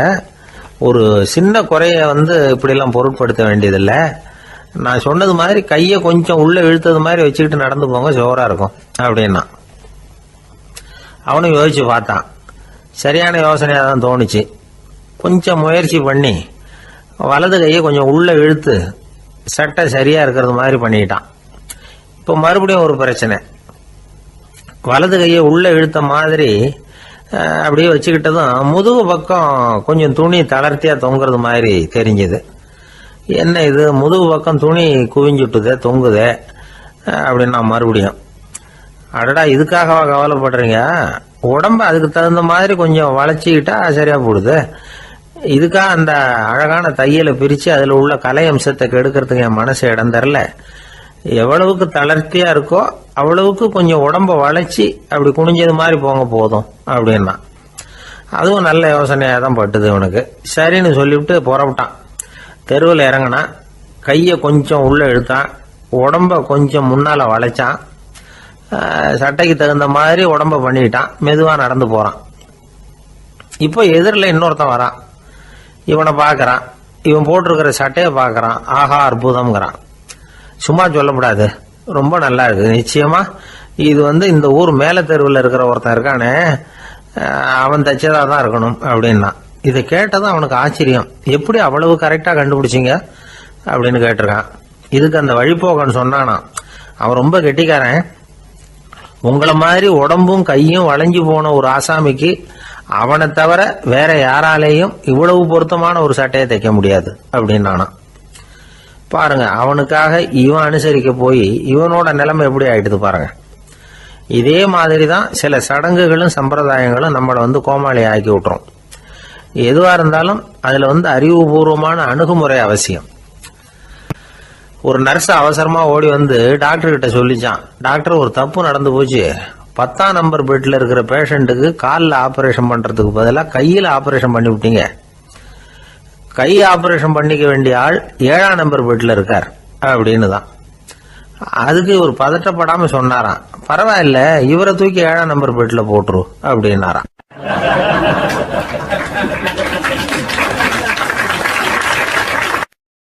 ஒரு ஊர்ல ஒருத்தர் இருந்தார், ரொம்ப நல்லவர். யாருக்காவது ஏதாவது கொடுத்துக்கிட்டே இருப்பார், கொடையாளி. தினமும் யாராவது ஒருத்தருக்கு ஏதாவது கொடுக்கலன்னா அவருக்கு தூக்கம் வராது, அப்படி ஒரு பழக்கம். அது மட்டும் இல்லை, அவர் கொடுக்கறது அடுத்தவங்களுக்கு தெரியாது, அவ்வளவு ரகசியமா அதை கொடுப்பார். வலது கை கொடுக்கறது இடது கைக்கு தெரியக்கூடாதுன்னு சொல்லுவாங்கல்ல, அது மாதிரி அவர். ஒரு நாள் ராத்திரி அவர் ஏற்கனவே தயாரா கட்டி வச்சிருந்த பணம் முடிச்ச கையில் எடுத்துக்கிட்டு வீட்டை விட்டு வெளியில வந்தார். தெருவில் இறங்கி நடந்தார். இன்னைக்கு யாருக்கு தர்மம் செய்யறது அப்படின்னு யோசனை பண்ணிட்டு இருட்டில் நடந்து வந்துகிட்டு இருக்கிறார். யாரோ ஒருத்தர் எதிரில் வர்றது மாதிரி தெரிஞ்சுது. உடனே அவர் கிட்ட போனார். தன்கிட்ட இருந்த பணம் முடிச்சு அவசரமா அவர் கையில திணிச்சுட்டு திரும்பி வந்துட்டார். அப்பாடா, ஒரு வழியா யாருக்கும் தெரியாம இன்னைக்கு தர்மம் பண்ணியாச்சு அப்படிங்கிற மகிழ்ச்சி, மன நிறைவு அவர் முகத்துல. நிம்மதியா தூங்கினார். அப்புறம் எழுந்திரிச்சார். மறுநாள் காலையில ஊரு பூரா ஒரே பேச்சு. என்ன பேச்சுன்னா, நேற்று ராத்திரி ஒரு திருடன் கையில யாரோ பணத்தை கொடுத்துட்டு போயிருக்கிறாங்க அப்படின்னு எல்லாரும் பேசிக்கிட்டு இருக்கிறாங்க. இதை கேள்விப்பட்டதும் அந்த பெரியவருக்கு ரொம்ப வருத்தமா போச்சு. அடடா, போயும் ஒரு திருடனுக்காக உதவி பண்ணியிருக்கிறோம், பிரயோஜனம் இல்லாம போட்டுதே அப்படின்னு நினைச்சார். சரி, இன்னைக்கும் யாருக்காவது உதவி பண்ணணும் அப்படின்னு முடிவு பண்ணினார். ராத்திரி நேரம் வந்தது. இவர் வழக்கம் போல தெருவில் இறங்கி நடந்தார். கையில பணம் முடிச்சு. எதிரில் ஒரு பெண் உருவம் மங்கலா தெரிஞ்சது. இவர் உடனே அந்த பெண் கிட்ட பணத்தை கொடுத்துட்டு திருப்தியா திரும்பி வந்துட்டார். மறுநாள் காலையில ஊர் பூரா என்ன பேசிக்கிட்டாங்க தெரியுமா? நேற்று ராத்திரி நெறி தவறி நடக்கிற ஒரு பெண்ணின் கையில யாரோ பணத்தை வச்சுட்டு போயிருக்கிறாங்க அப்படின்னு எல்லாரும் பேசிக்கிறாங்க. அடடா, இன்னைக்கும் தவறுதலா நடந்து போச்சு அப்படின்னு ஒரு வருத்தப்பட்டார். இருக்கட்டும், இன்னைக்கும் ஏதாவது தர்மம் பண்ணுவோம் அப்படின்னு நினைச்சுக்கிட்டாரு. 3வது நாள் ராத்திரியும் புறப்பட்டார். இப்பவும் எதிரில் ஒருத்தர் வந்தார். இவர் பணத்தை கொடுத்தார், திரும்பி வந்துட்டார். மறுநாள் மக்கள் என்ன பேசிக்கிட்டாங்கன்னா, நேற்று ராத்திரி ஒரு செல்வந்தர் கையில யாரோ பணத்தை கொடுத்துட்டு போயிருக்கிறாங்க அப்படின்னு பேசிக்கிட்டாங்களாம். அவருக்கு ரொம்ப வருத்தமா போட்டுது. என்ன இது தினம் இப்படி ஆகிட்டு இருக்குதே அப்படின்னு நினைச்சுக்கிட்டே படுத்து தூங்கினார். அன்னைக்கு ராத்திரி ஒரு கனவு. அந்த கனவுல இறைவன் வந்து சொன்னாராம், இதை பாருப்பா, நீ கொடுத்த தர்மம் வீணா போயிடல. உன்கிட்ட பணம் வாங்கின அந்த திருடன் திருந்திட்டான், அந்த பொண்ணும் திருந்திட்டா, அந்த செல்வந்தனும் கொடையாளி ஆயிட்டான், எல்லாருக்கும் உதவி பண்ண ஆரம்பிச்சுட்டான் அப்படின்னு சொன்னாராம்.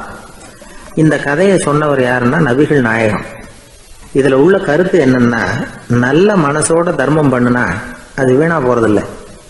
இன்னொரு கருத்து, தர்மம் வந்து தன்னை மட்டுமல்ல அடுத்தவங்களையும் தீமையிலிருந்து காப்பாற்றும். இதுதான் நாம புரிஞ்சுக்க வேண்டியது. இந்த காலத்திலேயும் இது மாதிரி சில சம்பவங்கள் நடக்கிறது உண்டு. ஒரு பெரியவர் இருட்டில் நடந்து வந்துகிட்டு இருந்தாரு. எதிரில் வந்த ஒருத்தன் வலுக்கட்டாயமா ஒரு கையை பிடிச்சி ஒரு பண முடிப்பை கொடுத்து வச்சுக்க சொல்லிவிட்டு விலகி போயிட்டான். பெரியவருக்கு ஆச்சரியம், இந்த காலத்திலையும் இப்படி வலது கை கொடுக்கறது இடது கைக்கு தெரியக்கூடாதுன்னு நினைக்கிற கொடையாளிகள் உண்டு போல இருக்கு அப்படின்னு யோசனை பண்ணிக்கிட்டே நடந்தார். கொஞ்ச தூரம் போயிருப்பாரு. அதுக்குள்ள அதே ஆள் திரும்பி வந்தான். கொடுத்த பண முடிப்பை திருப்பி கொடுங்க அப்படின்னு கேட்டு வாங்கிட்டான். இவருக்கு ஒன்றும் புரியல. ஏன் இப்படி பண்றேன்னார். அது ஒன்றும் இல்லைங்க, கொஞ்ச நேரம் இதை உங்ககிட்ட கொடுத்து வச்சிருந்தேன், அவ்வளவுதான் அப்படின்னா. ஏன்னு கேட்டார். என்னை பின்னாடி போலீஸ் தேடிக்கிட்டு வந்துகிட்டு இருக்குது, அதுதான் அப்படி பண்ணேன், இப்போ போயிட்டுது, இனிமே ஒன்றும் பயம் இல்லை அப்படின்னு சொல்லிவிட்டு அவன் பாட்டுக்கு நடந்து போறான்.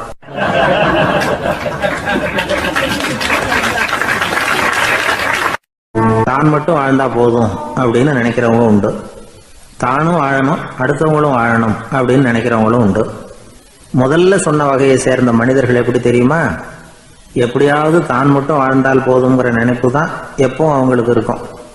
தங்களுடைய வளர்ச்சிக்கு எது தடையா இருந்தாலும் சரி, யார் தடையா இருந்தாலும் சரி, அதை அழிச்சுட்டு தான் மறுவேலை பார்ப்பாங்க. அவங்கெல்லாம் பாவ காரியங்களுக்கு தயங்குறதே இல்லை. அப்படிப்பட்ட வாழ்க்கை அவங்களுக்கே இடைஞ்சல அமைஞ்சு விடுறது உண்டு. அதை விளக்கறதுக்கு ஒரு கதையும் உண்டு. ஒரு ஊர்ல அப்படிப்பட்ட ஆள் ஒருத்தன் இருந்திருக்கான். நிறைய பாவங்களை செஞ்சவன். அதன் காரணமா நரகப்படுகொழியில விழுந்துட்டான். நரகப்படுகுழிங்கிறது ஒரு பெரிய கிணறு மாதிரி. ஏற்கனவே பாவம் செஞ்சவங்க நிறைய பேர் அதில் விழுந்து கிடக்குறாங்க. உள்ள ஏகப்பட்ட சத்தம், எல்லாம் அந்த பாவாத்மாக்கள் போடுற சத்தம். இப்போ விழுந்தானே இவனும் சத்தம் போட்டான். இவன் போடுற சத்தம் கொஞ்சம் அதிகமாக கேட்டுது. இந்த கிணத்துக்கு பக்கத்தில் புத்தர் உட்கார்ந்துருக்கிறார். அவர் காதில் இவன் போடுற சத்தம் விழுந்தது. உடனே அந்த கிணத்தடிக்கு போனார். குனிஞ்சு பார்த்தார். சாமி என்னை காப்பாத்துங்க அப்படின்னு கத்தனா இவன். புத்தர் அவனை கொஞ்சம் கவனிச்சு பார்த்தார். மனித சமுதாயத்துக்கு அவன் என்னென்ன கெடுதல் பண்ணியிருக்கிறாங்கிற விவரம்லாம் அவர் மனக்கண்ணில் தெரிஞ்சது. அவருக்கு எல்லாம் புரிஞ்சு போச்சு. இருந்தாலும் அவனை காப்பாத்துறதுக்கு ஏதாவது வழி உண்டா அப்படின்னு யோசிச்சார். அவன் தன்னுடைய வாழ்நாளில் ஏதாவது நல்லது செஞ்சிருக்கானா அப்படின்னு பார்த்தார். ஒரே ஒரு சமயம் அவன் தன்னுடைய காலடியில மிதிபட இருந்த சிலந்தியை மிதிக்காமல் தாண்டி போயிருக்கிறான். இந்த ஒரு காரியத்துக்காக அவனை கரையேற்ற முடியுமா அப்படின்னு நினைச்சார். அவ்வளவுதான். உடனே அவர் கையில ஒரு சிலந்தி வந்து உட்கார்ந்துதான். அதுகிட்ட இருந்து நூல் இழை வெளிவர ஆரம்பிச்சது. அந்த நூல் இழை கிணற்று ஆழம் வரைக்கும் அப்படியே நீண்டுகிட்டே போச்சான். புத்தர் பார்த்தார். இந்த நூலை பிடிச்சிக்கிட்டு மேலே ஏறி வா அப்படின்னார். என்னங்க சொல்றீங்க, இந்த சிலந்தி நூல் என்ன தாங்குமான்னு கத்தனான். எல்லாம் தாங்கும், அதை பிடிச்சிக்கிட்டு ஏறி வா அப்படின்னார். சந்தேகத்தோடவே அவன் அந்த நூல் இழைய பிடிச்சி இழுத்து பார்த்தா ரொம்ப வலுவா இருந்தது. அவனுக்கு ஆச்சரியம். அதை பிடிச்சிக்கிட்டே மெதுவாக மேலே ஏறி வர ஆரம்பிச்சிட்டான். பாதி தூரம் ஏறி வந்திருப்பான். அப்போ அவன் காலுக்கு கீழே ஏதோ சத்தம். என்னன்னு குனிஞ்சு பார்க்கறான். கீழே கிடந்தவங்க சில பேரும் அந்த நூலை பிடிச்சி மேலே வந்துக்கிட்டு இருக்கிறாங்க. இவனுக்கு கோபம் வந்துட்டுது. தன்னுடைய இடுப்புல வச்சிருந்த கத்தியை எடுத்து தன்னுடைய காலுக்கு கீழே நூல் இழையை அப்படியே வெட்டி விட்டுட்டான். இனிமே நாம மட்டும்தான் மேலே ஏறி வந்துடணும் அப்படின்னு நினைச்சுக்கிட்டான். ஆனா நடந்தது என்ன தெரியுமா? மொத்த நூல் இழையும் அப்படியே அருந்து கீழே விழுந்துட்டுது. அவனும் பொத்துன்னு கீழே விழுந்துட்டான். மறுபடியும் கத்த ஆரம்பிச்சுட்டான். ஏற்கனவே அவன் செஞ்சிருந்த ஒரு சிறு கருணை அந்த நூல் இழைக்கு உறுதியை கொடுத்தது. இப்போ அவன் செஞ்ச பாவம் அந்த நூல் இழைய வலுவிழக்க செஞ்சுட்டுது. அடுத்தவங்களும் வாழணுங்கிற எண்ணம் அவனுக்கு இருந்திருந்தா இப்போ அவனும் கரையேறி வந்திருப்பான், மற்றவங்களும் சௌக்கியமா வந்து சேர்ந்திருப்பாங்க. அதனால நாமும் வாழணும், அடுத்தவங்களும் வாழணும் அப்படின்னு நினைக்கிறவன் வாழ்க்கையில சீக்கிரம் முன்னுக்கு வந்துடுவான். ஒருத்தன் ஒரு டாக்டர் கிட்ட போனான், மருந்து வாங்கினான். வாங்கி கொண்டாந்து பேசாம வச்சுட்டான், சாப்பிடல. அப்புறம் எதுக்காகப்பா போய் அவர்கிட்ட மருந்து வாங்கினேன் அப்படின்னு கேட்டாங்க. டாக்டர் வாழணும் இல்லையா, அதனாலதான் அப்படின்னா. அவர் கொடுத்த மருந்தை நீ ஏன் சாப்பிடல அப்புறம் அப்படின்னு கேட்டாங்க. நான் வாழணும் இல்லையா, அதுக்காக தான் அப்படின்னா.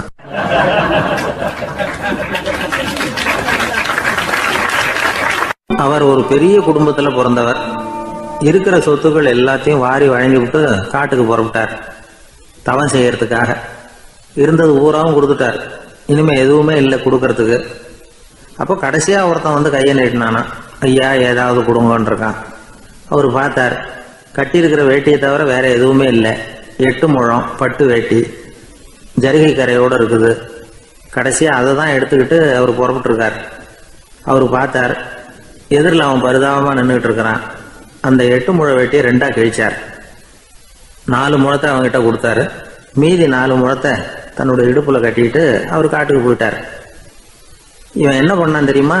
கையில கிடைச்ச 4 முழத்தை எடுத்துக்கிட்டு கடை வீதிக்கு போனான். பழைய பட்டு வேட்டி ஜருகை இதெல்லாம் விலைக்கு வாங்குற வணிகர் ஒருத்தர் இருக்கார். அவர்கிட்ட போனான். இதை விலைக்கு எடுத்துக்கிறீங்களா அப்படின்னு கேட்டிருக்கான். அவர் வாங்கி பார்த்துருக்கார். ஆஹா, இது ரொம்ப அருமையான வேட்டி, விலை உயர்ந்த ஜருகை, இது ஏது உனக்கு அப்படின்னு கேட்டாரான். அவன் நடந்தது சொல்லியிருக்கான். அப்படின்னா ஒன்று செய்ய, இந்த வேட்டியோட இன்னொரு பாதியையும் மெதுவாக வாங்கிட்டு வந்துரு, உனக்கு நிறைய பணம் தர்றேன் அப்படின்னாரான் அந்த வணிகர். இவன் கொஞ்சம் யோசனை பண்ணி பார்த்தான். கொஞ்சம் இருங்கத்தை வந்துடுறேன் அப்படின்னு சொல்லிவிட்டு நேராக காட்டுக்கு போனான். அவர் எங்கே இருக்காருன்னு தேடி கண்டுபிடிச்சான். அவர் ஒரு இடத்துல தவக்கோலத்தில் இருக்கிறார். கட்டியிருந்த இடவேட்டியும் அவர் அறியாமல் நழுவி கீழே விழுந்து கிடக்குது. இவனுக்கு ரொம்ப வசதியாக போச்சு. அவரை கேட்க வேண்டிய அவசியமே இல்லை. மெதுவாக சத்தம் போடாமல் அடி மேலே அடி வச்சு நெருங்கினான். அவர் கண்ணை மூடிக்கிட்டு அவர் பாட்டு நின்றுட்டு இருக்கிறார். இவன் மெதுவாக போய் கீழே கிடந்த அந்த துணியை எடுத்துக்கிட்டு சத்தம் போடாமல் திரும்பி நடந்தான். ஒரு 2-3 அடி எடுத்து வச்சிருப்பான். அப்படி ஓட ஆரம்பிக்கிற சமயத்தில் அவன் காலில் கீழே கிடந்த முள்ளு ஒன்று நறுக்குன்னு தச்சு விட்டுது. வலி தாங்க முடியாமல் அம்மான்னு கத்தியிருக்கான். இந்த சத்தத்தினால கண்ணை மூடி நின்றுகிட்டு இருந்த அவரோட தவம் கலைஞ்சது. மெல்ல கண்ணை திறந்து பார்க்கிறார். தன் இடையில இருந்த வேட்டி அவன் கையில் இருக்கு. இப்போ அவர் நினைக்கிறார், என்ன நினைக்கிறாருன்னா, இந்த வேட்டி மீது நான் வைத்த ஆசையல்லவா அவனை திருடனாக ஆக்கி விட்டது அப்படின்னு நினைச்சாராம். இந்த வேட்டி மேல நாம வச்ச ஆசை அவனை திருடும்படி ஆக்கி விட்டதே அப்படின்னு நினைச்சாராம். இது எப்பேற்பட்ட மனநிலை அப்படிங்கிறத கொஞ்சம் யோசனை பண்ணி பாருங்க. தான் ஒரு பொருள் மேல வச்ச பற்று இன்னொரு மனிதன் திருடனாக ஆகிறதுக்கு காரணம் ஆயிட்டுதேன்னு நினைக்கிறார். அப்படி நினைச்ச அந்த பெரியவர் யார் தெரியுமா? அவர் தான் மகாவீரர். இழந்துட்டேங்கிறிய, நீ என்னத்தை கொண்டுகிட்டு வந்த எங்க இழந்துடுறதுக்கு? நீ என்னத்தை உண்டாக்குன இது அழிஞ்சுட்டுதுன்னு சொல்றதுக்கு? இதுதான் அவருடைய சிந்தனை. இன்றைக்கு நம்ம சிந்தனையெல்லாம் வேற மாதிரி இருக்குது. ஒருத்தன் நடுத்தருவில் உட்காந்து அழுதுகிட்டு இருந்தான். அந்த வழியா வந்தவர் ஒருத்தர், ஏன்பா அழறேன்னு கேட்டாராம். 5 ரூபா சார், இந்த இடத்துல விழுந்துட்டுது, ரொம்ப நேரமா தேடுறேன், கிடைக்காது போல இருக்கு அப்படின்னு சொல்லிவிட்டு அழறான். எப்போ தொலைஞ்சதுன்னு கேட்டாராம் அவரு. அது எனக்கு தெரியாது சார், பணத்தை தொலைச்சவன் தேடி பார்த்துட்டு போயிட்டான், நான் அவனுக்கு பின்னாடி தேட வந்தவன் அப்படின்னு நானா இவன்.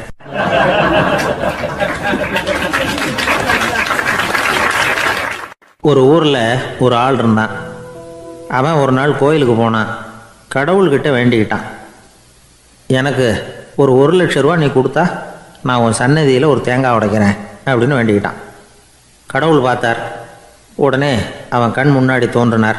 இந்தா நீ கேட்ட 1,00,000 ரூபாய் அப்படின்னு சொல்லி அவன் கையில் பணத்தை கொடுத்துட்டு மறைஞ்சிட்டார். இவனால் நம்பவே முடியல.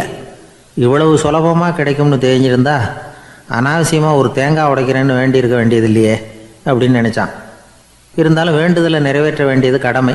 அதுக்காக என்ன பண்ணால், பக்கத்தில் ஒரு கடைக்கு போனான். ஒரு தேங்காயை கையில் எடுத்தான். இது என்ன விலைன்னு கேட்டான். 5 ரூபான்னார் கடையில் இருந்தவர். அதிகமாக இருக்குதே விலைன்னா. அப்படின்னா ஒன்று செய்யுங்க, அடுத்த ஊருக்கு போங்க, அங்கே தென்னந்தோப்பு அதிகம், அதனால் அங்கே இதை விட குறைஞ்ச விலைக்கு கிடைக்கும் அப்படின்னார். சரின்னு அடுத்த ஊருக்கு கிளம்புனான். அங்கே போய் விசாரித்தான். ஒரு தேங்காய் 3 ரூபாய் விலைன்னாங்க. இதுவும் அதிகமாக தெரியுதேன்னா. அப்படின்னா ஒன்று செய்ய, அதோ அந்த ஆற்று ஓரமாக ஒரு தென்னை மரம் இருக்கு பார், அதில் நீயே ஏறி பறிச்சுக்கோ, ஒரு தேங்காய்க்கு 1 ரூபா கொடுத்தா போதும் அப்படின்னார் அந்த தோப்புக்கு சொந்தக்காரரு. இவனுக்கு மரம் ஏற தெரியாது, இருந்தாலும் ஆசை யாரை விட்டுது, விலை சல்லிசாக இருக்குதே. ஆற்று ஓரம் போனால் தட்டு தடுமாறி அந்த மரத்தில் ஏறினா அந்த தென்னை மரம் வளைஞ்சி ஆற்று பக்கம் போய் அப்புறம் நிமிர்ந்து இருந்தது. அதாவது மரத்தின் உச்சி சரியாக ஆற்றுக்கு நடுவில் இருந்தது. ஆற்றுல வெள்ளம் கரைபுரண்டு ஓடிக்கிட்டு இருக்கு. இவன் கடவுள் கொடுத்த 1,00,000 ரூபாயை மடியில் வச்சு இறுக்கி கட்டிக்கிட்டான். உச்சிக்கு போய் காய் பறிக்கிற சமயத்தில் காற்று மழையும் பலமாக கலந்து அடிக்க ஆரம்பிச்சுட்டுது. கால் வழுக்கி விட்டுட்டுது. இவன் சடார்னு ஒரு தென்னை மட்டையை பிடிச்சிக்கிட்டு தொங்க ஆரம்பிச்சிட்டான். கீழே பயங்கரமான வெள்ளம், மடியில் 1,00,000 ரூபா பணம், என்ன செய்கிறதுன்னு தவிக்கிறான். இந்த சமயம் கரையில் ஒரு யானை பாகன் யானையை குளிப்பாட்டிக்கிட்டு இருக்கிறான். அது அவன் கண்ணில் பட்டுது. ஐயா ஒரு உதவின்னு கத்துனான். அவன் என்ன செய்யணும்னு கேட்டான். உன் யானையை மெதுவாக இங்கே அழைச்சிட்டு வா, எனக்கு நேராக கீழே நிறுத்து, என் காலை பிடிச்சி மெதுவாக கீழே இறக்கி விட்டுரு, என் மடியில் இருக்கிற பணத்தில் உனக்கு 10,000 ரூபா தரேன் அப்படின்னா. அவன் பார்த்தான். காலை கையை பிடிச்சா கூட எவனும் இந்த காலத்தில் 10 ரூபாய்க்கு மேலே தரமாட்டேங்கிறான், இவன் காலை பிடிச்சா 10,000 தர்றேங்கிறான் அப்படின்னு யோசனை பண்ணான். உடனே யானையை கொண்டுட்டு போனான். அவனுக்கு நேராக கீழே நிறுத்தினான். அவன் காலை பிடிச்சான். அவ்வளவுதான். அந்த நேரம் பார்த்து யானை மெதுவாக நடந்து அப்பால் போட்டுது. இப்போ யானை பாகன் அவன் காலை கெட்டியாக பிடிச்சிக்கிட்டு தூங்குறான். பரிதாபமாக மேலே பார்க்குறான். அவன் மட்டையை பிடிச்சிக்கிட்டு தூங்குறான். இப்போ யானை பாகன் சொல்கிறான், தம்பி மட்டையை விட்டுறாத, கெட்டியாக பிடிச்சிக்கோ, நான் உனக்கு 10,000 ரூபா தரேன், இதோ மடியில் தான் வச்சுருக்கேன்னா. மேலே தொங்குறவனுக்கு இந்த நிலைமையிலேயும் ஒரு சந்தோஷம், மேற்கொண்டு ஒரு 10,000 ரூபா நமக்கு கிடைக்கும் போல இருக்கே அப்படின்னு. இந்த சமயத்தில் ஒருத்தன் ஒட்டகத்தை ஓட்டிகிட்டு வந்தான் அந்த பக்கமாக குளிப்பாட்டுறதுக்கு. யானை பாகம் பார்த்துட்டான். ஐயா ஒட்டகக்காரரே, அதை இங்கே கொண்டுட்டு வா, எங்கள் காலை பிடிச்சி பத்திரமா இறக்கி விடு, நாங்கள் பணம் கொடுக்குறோம்னா. அவனும் பணத்துக்கு ஆசைப்பட்டு வந்தான். அவன் காலை பிடிக்கிற சமயம் ஒட்டகமும் நழுவி போட்டுது. இப்போ 3 பேருமே வரிசையாக தொங்குறாங்க. ஒட்டகக்காரன் கத்துறான், தம்பி மட்டையை விட்டுறாத, கெட்டியாக பிடிச்சிக்கோ, நான் என் மடியில் இருக்கிற 5,000 உனக்கு தந்துடுறேன்னா. மேலே தொங்குறவனுக்கு இன்னமும் சந்தோஷம், இவனும் பணம் தர்றேங்கிறான். அப்படின்னா இன்றைக்கி நமக்கு மொத்த பண வரவு எவ்வளவு அப்படின்னு ஒவ்வொன்றா கூட்டி பார்க்க ஆரம்பித்தான். மனக்கணக்கு சரியாக வரல. அதனால் அப்படியே விரலை விட்டு எண்ண ஆரம்பித்தான். அவ்வளவுதான். மட்டையை விட்டுட்டு கை நழுவி வந்துட்டுது.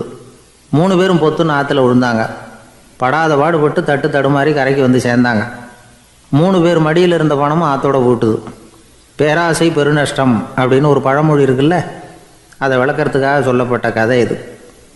இந்த காலத்தில் ஒருத்தர் ஒரு நீச்சல் குளத்தில் நீச்சல் அடிச்சுக்கிட்டு இருக்கிறார். காவலுக்கு இருந்தவர் அதை கவனிச்சுட்டார்.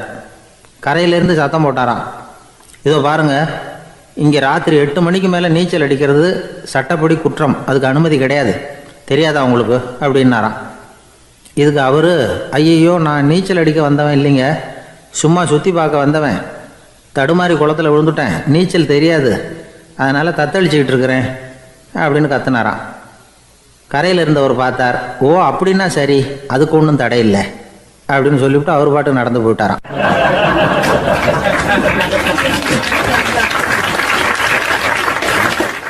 நம்மள மாதிரி ஒரு ஆசாமி அவன் நம்மள மாதிரியே கற்பனை பண்ணான். அதாவது நாம தான் இந்த உலகத்துல ரொம்பவும் கஷ்டப்படுறோம், மற்றவங்க எல்லாம் சந்தோஷமா இருக்கிறாங்க அப்படின்னு அவன் நினைச்சுக்கிட்டான்.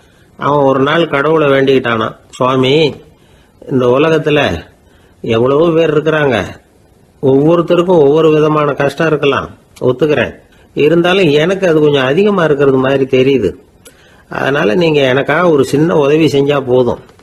அது வேற ஒண்ணும் இல்லை, என்கிட்ட இருக்கிற துயரங்களை இன்னொருத்தர் யாருக்கிட்டையாவது கொடுத்துருங்க, அவர்கிட்ட இருக்கிற துயரங்களை என்கிட்ட மாத்தி கொடுத்துருங்க, ஒரு மியூச்சுவல் டிரான்ஸ்ஃபர், அவ்வளவுதான், அப்படி பண்ணிவிட்டா போதும் அப்படின்னு வேண்டிக்கிட்டானான். அன்னைக்கு ராத்திரியே அவன் ஒரு கனவு கண்டிருக்கான். வானத்திலிருந்து ஒரு குரல் கேட்டிருக்கு. அது என்ன சொல்லிச்சு தெரியுமா? ஏ ஜனங்களே, எல்லாரும் அவங்க கஷ்டங்களை ஒரு பையில போட்டு எடுத்துக்குங்க, அப்படி எடுத்துக்கிட்டு நேரா இந்த ஊர் எல்லையில இருக்கிற கோயிலுக்கு வந்து சேருங்க அப்படின்னு அந்த குரல். ஆஹா, கடவுள் நம்ம பிரார்த்தனைக்கு செவி சாய்ச்சுட்டார் அப்படின்னு சந்தோஷப்பட்டான் இவன். உடனே என்ன பண்ணா, தன்கிட்ட இருந்த கஷ்டத்தையெல்லாம் ஒரு சாக்கு பையில போட்டு எடுத்துக்கிட்டான். வீட்டை விட்டு வெளியில வந்தான். தெருவில் இறங்கி நடக்கிறான். அங்க பார்த்தா ஏகப்பட்ட பேர் ஆளுக்கு ஒரு பைய தூக்கிக்கிட்டு கோயிலுக்கு போயிட்டு இருக்கிறாங்க. சில பேர் மூட்டையா கட்டி தலையில சுமந்துக்கிட்டு போயிட்டு இருக்கிறாங்க. இவன் பார்த்தான். இவனுக்கு ரொம்ப ஆச்சரியமா இருந்தது. ஏன்னா எல்லாரும் வச்சிருக்கிற பை இவன் பைய விட பெருசா இருந்தது. இவன் பை தான் இருக்கிறதுலயே கொஞ்சம் சின்னதா தெரிஞ்சது.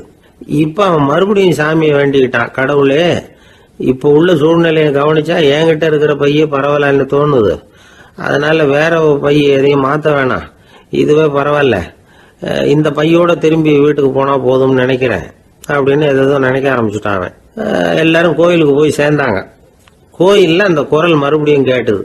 எல்லாரும் அவங்கவுங்க பைகளை சோகத்துல தொங்க விடுங்க, திடீர்னு விளக்குகள் அணையும், மணி அடிக்கப்படும், அதுதான் அடையாளம். அந்த சமயத்துல இருட்டுல உங்களுக்கு வேண்டிய பைய நீங்க மாத்தி எடுத்துக்கலாம், தேர்ந்தெடுத்துக்கலாம். வெளிச்சம் இருக்கிறப்பவே உங்களுக்கு பிடிச்ச பைக்கு பக்கமா பார்த்து நீங்க நின்னுக்கலாம் அப்படின்னு சொல்லி விவரம் சொல்லிச்சான் அந்த குரல். அப்படி சொன்னதுக்கு அப்புறம் திடீர்னு விளக்கு அணைஞ்சுது, மணி அடிச்சுது. கொஞ்ச நேரம் கழிச்சு மறுபடியும் விளக்குகள்லாம் எரிஞ்சுது. இப்போ பார்த்தா எல்லாரும் அவங்கவுங்க பையையே கெட்டியா பிடிச்சிட்டு நிக்கிறாங்க. இவனும் அப்படியே நிக்கிறான். இவன் மெதுவா பக்கத்துல நிக்கிறவங்க கிட்ட கேட்டானா, ஏன் நீங்க பைய கையிலேயே வச்சிருக்கிறீங்க, செவுத்துல மாட்டலையா அப்படின்னு கேட்டிருக்கான். இல்லப்பா, நீ ஏன் கையிலேயே வச்சிருக்கிறியோ அதே காரணத்துக்காக தான் நாங்களும் வச்சிருக்கிறோம். நம்ம கவலைகளை பத்தி நமக்கு ஓரளவுக்காவது தெரியும், ஆனா மற்றவங்க கவலைகள் நமக்கு பரிச்சயம் இல்லாதவை, பழக்கம் இல்லாதது. அதனால நமக்கு தெரிஞ்ச கவலைகளை சமாளிக்கிறது சுலபம். தெரியாததை சமாளிக்கணும்னா மறுபடியும் ஆரம்பத்துல இருந்து ஆரம்பிக்கணும். அதனால பழைய நண்பர்களோட வாழறது தான் மேல் அப்படின்னு ஆனான். அதுக்கப்புறம் அவன் தன்னோட பைய போதும்னு வீட்டுக்கு திரும்பி வந்துட்டானான். இது ஒரு பெரியவர் சொல்லி இருக்கிற கதை. அதனால நம்ம கிட்ட இருக்கிற கஷ்டங்கள் தான் பெருசு, அதை இன்னொருத்தங்கிட்ட கொடுத்துட்டு மாத்திக்கலாம் அப்படின்னு நினைக்கிறது தப்பு. இதே மாதிரி இன்னொரு சம்பவம். ஒரு ஊர்ல ஒரு நாள் ராத்திரி ஆகாயத்திலிருந்து கடவுள் குரல் கேக்குது. இந்த ஊர்ல இருக்கிற ஜனங்கள்லாம் கொஞ்சம் கவனிங்க, உங்களுக்கு ஒரு செய்தி. அதாவது இங்க இருக்கிற ஜனங்கள்லயே கொஞ்சம் கூட கவலையே இல்லாத ஆள் யாருன்னு எனக்கு தெரியணும். அதனால எல்லாரும் அவங்க கவலைகளை ஒரு பையில போட்டு எடுத்துக்கிட்டு கோயிலுக்கு வாங்க அப்படின்னாரு கடவுள். உடனே வரிசையா எல்லாரும் வர ஆரம்பிச்சாங்க. எல்லார் கையிலயும் பை இருந்தது, சின்னதும் பெருசுமா. கவலையே இல்லாத ஆள் யாருன்னு தேடினார் கடவுள். ஒரே ஒரு ஆள் மட்டும் கையில எதுவும் இல்லாம வெறும் கையை வீசிக்கிட்டு ரொம்ப ஜாலியா நடந்து வந்துகிட்டு இருந்தான். கடவுள் அவங்க கிட்ட போனார். ஏப்பா உனக்கு கவலையே இல்லையா அப்படின்னு கேட்டார். எனக்கும் சில கவலைகள்லாம் உண்டு அப்படின்னானா அவன். எங்க அதெல்லாம்னு கேட்டிருக்காரு கடவுள். பின்னாடி லாரியில வந்துகிட்டு இருக்கு அப்படின்னானா அவன்.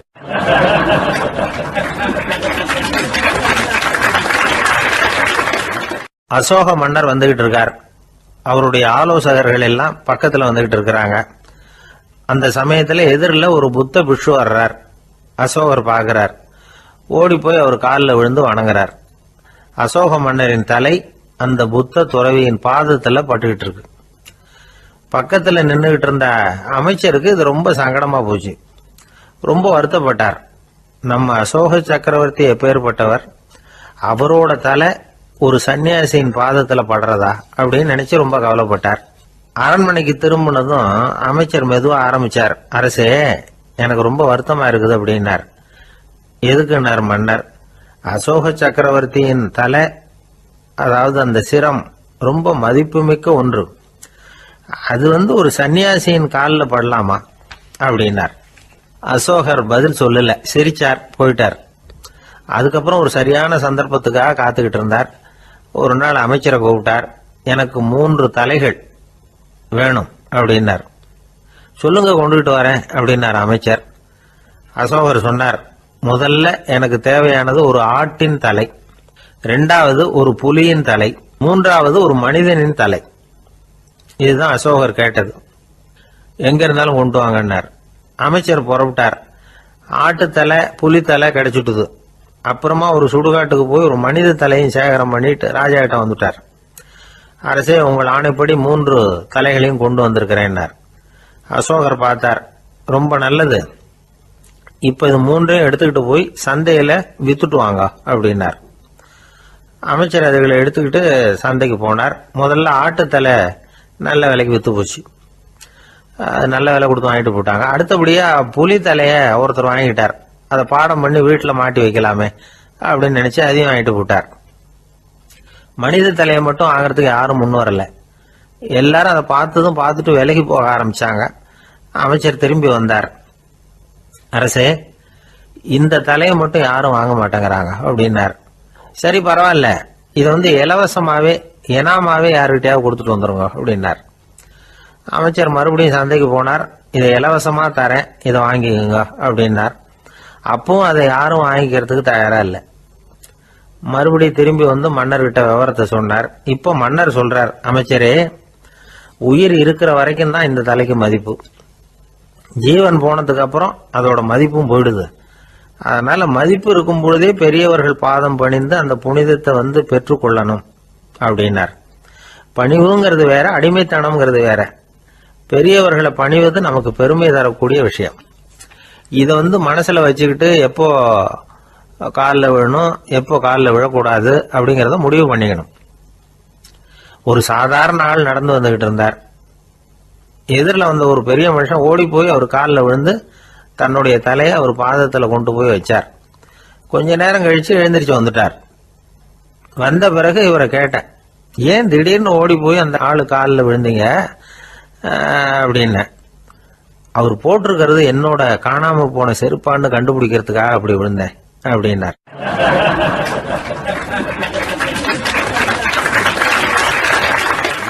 ஒரு காட்டுல ஒரு நரி இருந்தது. ஒரு நாள் காலை நேரம் அது தன்னுடைய இருப்பிடத்திலிருந்து வெளியில வந்தது. கொஞ்ச தூரம் நடந்து வந்தது. அப்பதான் அது தன்னோட நிழலை கவனிச்சு பார்த்தது. பார்த்தா அது ரொம்ப நீளமா பெருசா இருக்குது. காலை நேரத்துல நிழல் அப்படித்தானே இருக்கும். ஆனா அந்த நரிக்கு அந்த விஷயம் தெரியல. தன்னுடைய நீண்ட பெரிய நிழலை பார்த்து ஆச்சரியப்பட்டது. ஆஹா, நாம இவ்வளவு பெருசாவா இருக்கிறோம் அப்படின்னா என்னுடைய காலை சாப்பாட்டுக்கு ஒரு யானை இல்லைன்னா ஒரு ஒட்டகம் கிடைச்சாதான் சரியா இருக்கும் போல இருக்கு அப்படின்னு முடிவு பண்ணிக்கிட்டது. உடனே ஒரு யானை அல்லது ஒட்டகத்தை தேடி அலைஞ்சது, எங்க கிடைக்கும்னு. கிடைக்கவே இல்லை. மத்தியானம் 12 மணி ஆயிட்டுது. பசியோடு அலையுது. இப்ப தன்னோட நிழலை பார்த்தது. அது மத்தியான நிழல் எப்படி இருக்கும், அது ரொம்பவும் குறுகி போய் தெரிஞ்சது. உடனே அந்த நரி என்ன நினைச்சுக்கிட்டு தான் தெரியுமா, காலை ஆகாரம் சாப்பிடாததுனால நம்ம உடம்பு இப்படி அழிச்சு போட்டுதே அப்படின்னு நினைச்சுக்கிட்டு தான். கொஞ்ச நேரம் கழிச்சு மறுபடியும் தன்னுடைய நிழலை பார்க்குது. அது இன்னமும் குறுகி போய் காலடியிலேயே வந்துட்டுது. அதுக்கு பயமா போயிடுது. ஐயோ இன்னும் கொஞ்ச நேரத்துல நாம இறந்துருவோம் போல இருக்க, இப்ப என்ன செய்யறது? இந்த சமயத்துல ஒரு எறும்பு கிடைச்சா கூட போதும், அதை நம்ம காலை ஆகாரமா நினைச்சு சாப்பிட்டுள்ளாமே அப்படின்னு நினைச்சுதான். நம்முடைய நிழல் கூட நம்மள மாதிரியே தான் அடிக்கடி மாறிக்கிட்டே தான் இருக்குது. அது எப்பவும் ஒரே மாதிரி இருக்கிறது இல்ல. மனிதனுக்கு ஏற்படுகிற தன்முனைப்பு இருக்கு பாருங்க, ஈகோ, அது கூட ஒரு நிழல் மாதிரி தானா. அப்படி நினைக்க ஆரம்பிச்சுட்டா அதனால ஏதும் பிரச்சனை வராதான். தன்முனைப்பை நிழல் போலவே ஏற்றுக்கொள்ளுங்கள் அப்படிங்கிறது பெரியவங்க கருத்து. ஒரு காரியத்தை வெற்றிகரமா நல்ல விதமா செஞ்சு முடிக்கிறோம்னு வச்சுக்கோங்க, அந்த சமயத்துல ஒரு வித நுட்பமான தற்பெருமை நமக்குள்ள உண்டாகுது. இது இயற்கையானது, அதனால இது மேல பற்று வைக்கக்கூடாது. அப்படி வைக்க ஆரம்பிச்சுட்டா அந்த தற்பெருமை ஒரு நிரந்தர விருந்தாளியா நம்ம கிட்ட தங்கிக்கும். நம்ம நிழல் எப்படின்னு பாருங்க, நாம நடக்கும் பொழுது நம்ம பின்னாடியே வரும். தன்முனைப்பையும் அப்படியே நினைச்சுக்குங்க. நிழல் யாருக்கும் எந்த பிரச்சனையையும் உண்டாக்குறது இல்லை. ஆனா அந்த நிழலை கண்டே நாம பயப்பட ஆரம்பிச்சுட்டா நாம எதுலையும் வெற்றி காண முடியாது. நிழலோட சண்டை போடக்கூடாது. அது மாதிரி தன்முனைப்போடவும் நாம சண்டை போட வேண்டியதில்லை. இல்லாத ஒன்றோடு சண்டை போடுறது எப்படின்னா, அது இருட்டோட சண்டை போடுறது மாதிரி. நாம நிழல் கிடையாது, நம்ம கிட்ட இருக்கிற தன்முனைப்பு ஒரு நிழல். நம்ம நிழலையும் நமக்கு சமமா பாக்குறோம் பாருங்க, அங்கதான் சிக்கலே ஆரம்பம். இப்போ நாம நடந்து போயிட்டு இருக்கிறோம், நம்ம நிழல் தரையில விழுது. யாரோ ஒருத்தர் நம்ம நிழல் மேல காலை வச்சு நடந்து போறார். உடனே அவர்கிட்ட சண்டைக்கா போறோம், ஏண்டா என் நிழலை மிதிச்ச அப்படின்னு.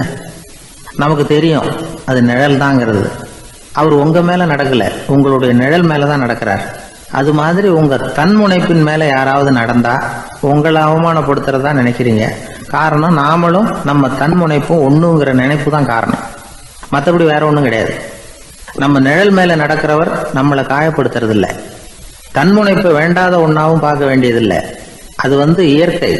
நிழலை உங்க முன்னாடி வைக்க வேணாம், அது உங்க பின்னாடியே இருக்கட்டும். நிழலின் நிழலாகி விடாதீர்கள், நீங்கள் நீங்களாகவே